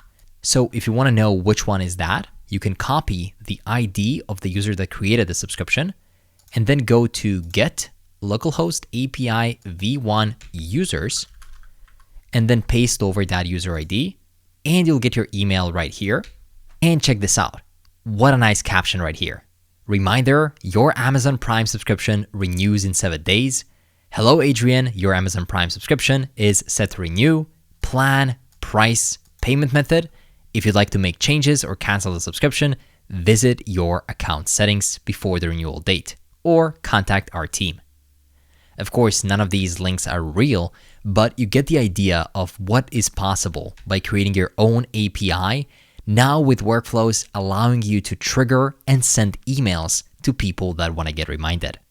Now, let's try to make another subscription, but this one will have a closer renewal date. So we're not looking to trigger the 7-day reminder, but maybe the 2-day or 1-day reminder. Right now, it's February 7th for me, so I'm gonna make it seem like I subscribed on the 9th of January, which means that there should only be 2 days left until the renewal on February 9th. You can change it depending on your current date and time. But before we trigger it, there's just one fix that we have to add in our workflow controller, and that is right here where we're triggering the reminder. Currently, if we're only 2 days away, what would happen is we're gonna go into this for loop and we're gonna trigger all of the reminders in the row, 7, 5, 3, 2, 1. But instead, if we're already so close to the renewal date, we have to have an if statement right here and check. If now is same reminder date, day. Only if that is the case, then trigger this reminder. Oh, and if I'm not mistaken, instead of using the word now, we can just call the day.js as a function, because that will render the current date and time. And then we're checking whether currently is the same as the reminder date. Only then send it. Now let's trigger that new subscription that has a renewal date that is only 2 days away. There we go. We get a 201 created with new subscription data and a new workflow run ID. Back in the terminal, we now only see one email sent instead of like 7. And most importantly, take a look at this. Email caption changed to a bold saying, "Final reminder, Amazon Prime renews tomorrow." Hey Adrian, your subscription is set to renew on February 8th, 1 day from today. Beautiful. So now that we know that our workflows are flowing, emails are sending, and subscriptions are getting created and tracked, ready for us to cancel them if we don't want to keep paying. Which means that our app has done its job. In the next lesson, let's deploy and host it to your own virtual private server. So you have complete flexibility over how you want to host it and how you want to let other people access it. Who knows, maybe you even put it behind a paywall and start making some money from it. The possibilities are endless. But enough talking, let's deploy it on a VPS. And finally, we are ready to host our API on our VPS. If you followed along at the start, when I was just starting to create the API, I led you through the process of getting your own virtual private server. The cheapest plan will be more than enough, so you can choose it and enter your JavaScript Mastery coupon code, as this will give you an additional discount. So if you haven't yet gotten it, you can get it now, or if you already got it, we can continue from the dashboard. Once you're in, you should be able to find an onboarding for your VPS. If you can't see it, don't worry, you'll still be able to set up everything from your dashboard. Choose the location that is closest to you. No need to get this additional malware scanner. Here, you'll have to create your secure root password. You can click here to auto-generate it, but then make sure to copy it and save it somewhere safe, such as in our .env.development, where we can say VPS, and here I can enter my password, as well as the name, which is root. And then click continue. And since we have chosen the Node.js VPS, it comes with the latest version of Ubuntu, as well as Node.js pre-installed. So let's finish the setup. This will take a couple of minutes, so feel free to pause this video, and I'll be right back. There we go, this was quicker than I anticipated. Let's also somewhere securely store this SSH access by copying it, and then heading over into our .env and just pasting it right here as a comment. And then head over to Manage VPS. Now, in case you somehow missed the onboarding, that's totally okay, because you can change your password right here, and you have your SSH terminal here. And then if you want to change your operating system or settings, it is all here on the left. Now, what you could do is use a regular terminal, like iTerm, Bash, or PowerShell, but Hostinger also prepared this very nice browser terminal. So you can just click here, and you're in there. Once the terminal opens, you'll be able to see some information about your system, and it's going to ask you about your domain. For the time being, just simply press Ctrl+C, and that'll exit out of the setup, and then clear it. And then I'll zoom it in so we can see it a bit better. It looks like we're already within our system. How do I know that? Well, that's because if I type something like mkdir, and then the name, something like folder, and then press ls, you'll see that a new folder was created. And now I can delete it using rm-rf folder. And now ls, nothing is there. So you have a complete access to another PC right within your terminal. In case you don't want to use Hostinger's built-in terminal, you can open up any kind of terminal on your device. But how do you get from this terminal into that device? Well, you can copy this SSH root, paste it in. You can say, yes, I want to connect to it. And then you'll have to enter the password. Thankfully, we have it here, so just copy it, paste it, and press enter, and you're in. Now you can once again press Ctrl+C, and you're within the system. Either way is fine, but I'll be using the terminal built into the browser. Now, first things first, as a recommended practice, we want to update all of our packages installed on our VPS computer. And you can do that by running apt update and apt upgrade y. This command will update all the packages, and it'll also upgrade all the packages on a Debian-based system, and the Y flag automatically confirms the upgrade.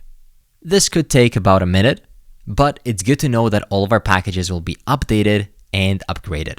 So let's wait until it finishes, and I'll be right back. There we go. That seems to have been successful. So let's clear it.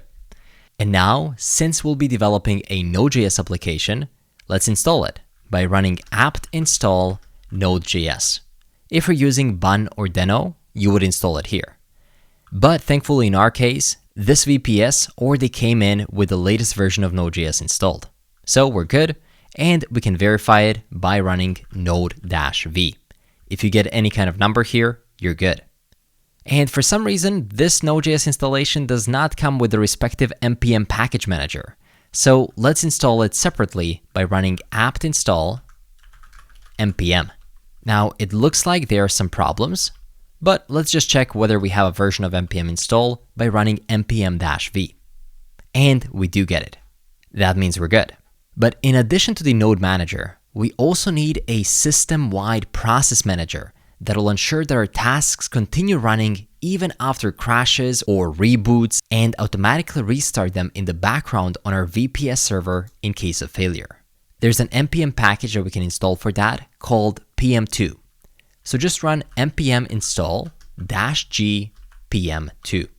There we go.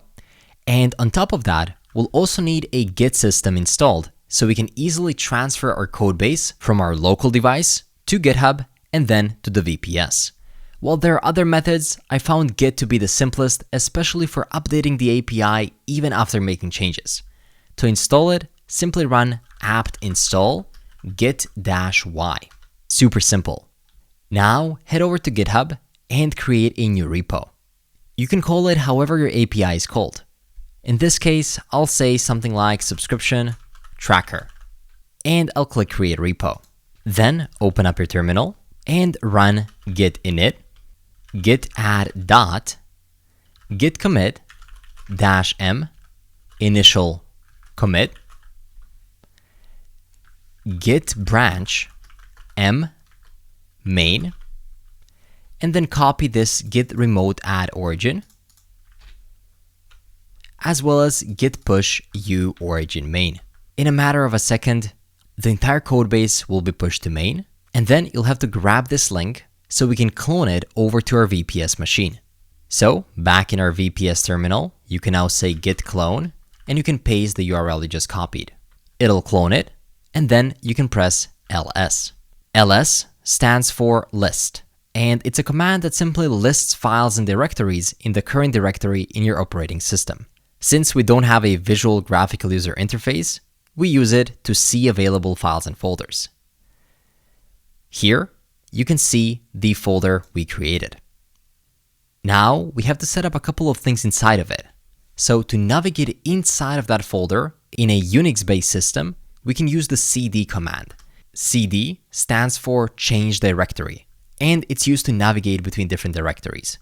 You can just start typing and then press enter, and it'll actually autofill the entire name. And press enter, and now we can see the path has changed and we're officially within the subscription tracker. So now if you press ls, you can see all the files and folders we worked so hard to create. Once you verify that you're in, you'll have to run npm install to install all of the dependencies, this time within our VPS. And the next couple of steps are tough, and they're gonna depend on the operating system you chose, and there's a lot of things that can break. So I don't want to just record it and make it work for me, but then it's possible that it won't work for you.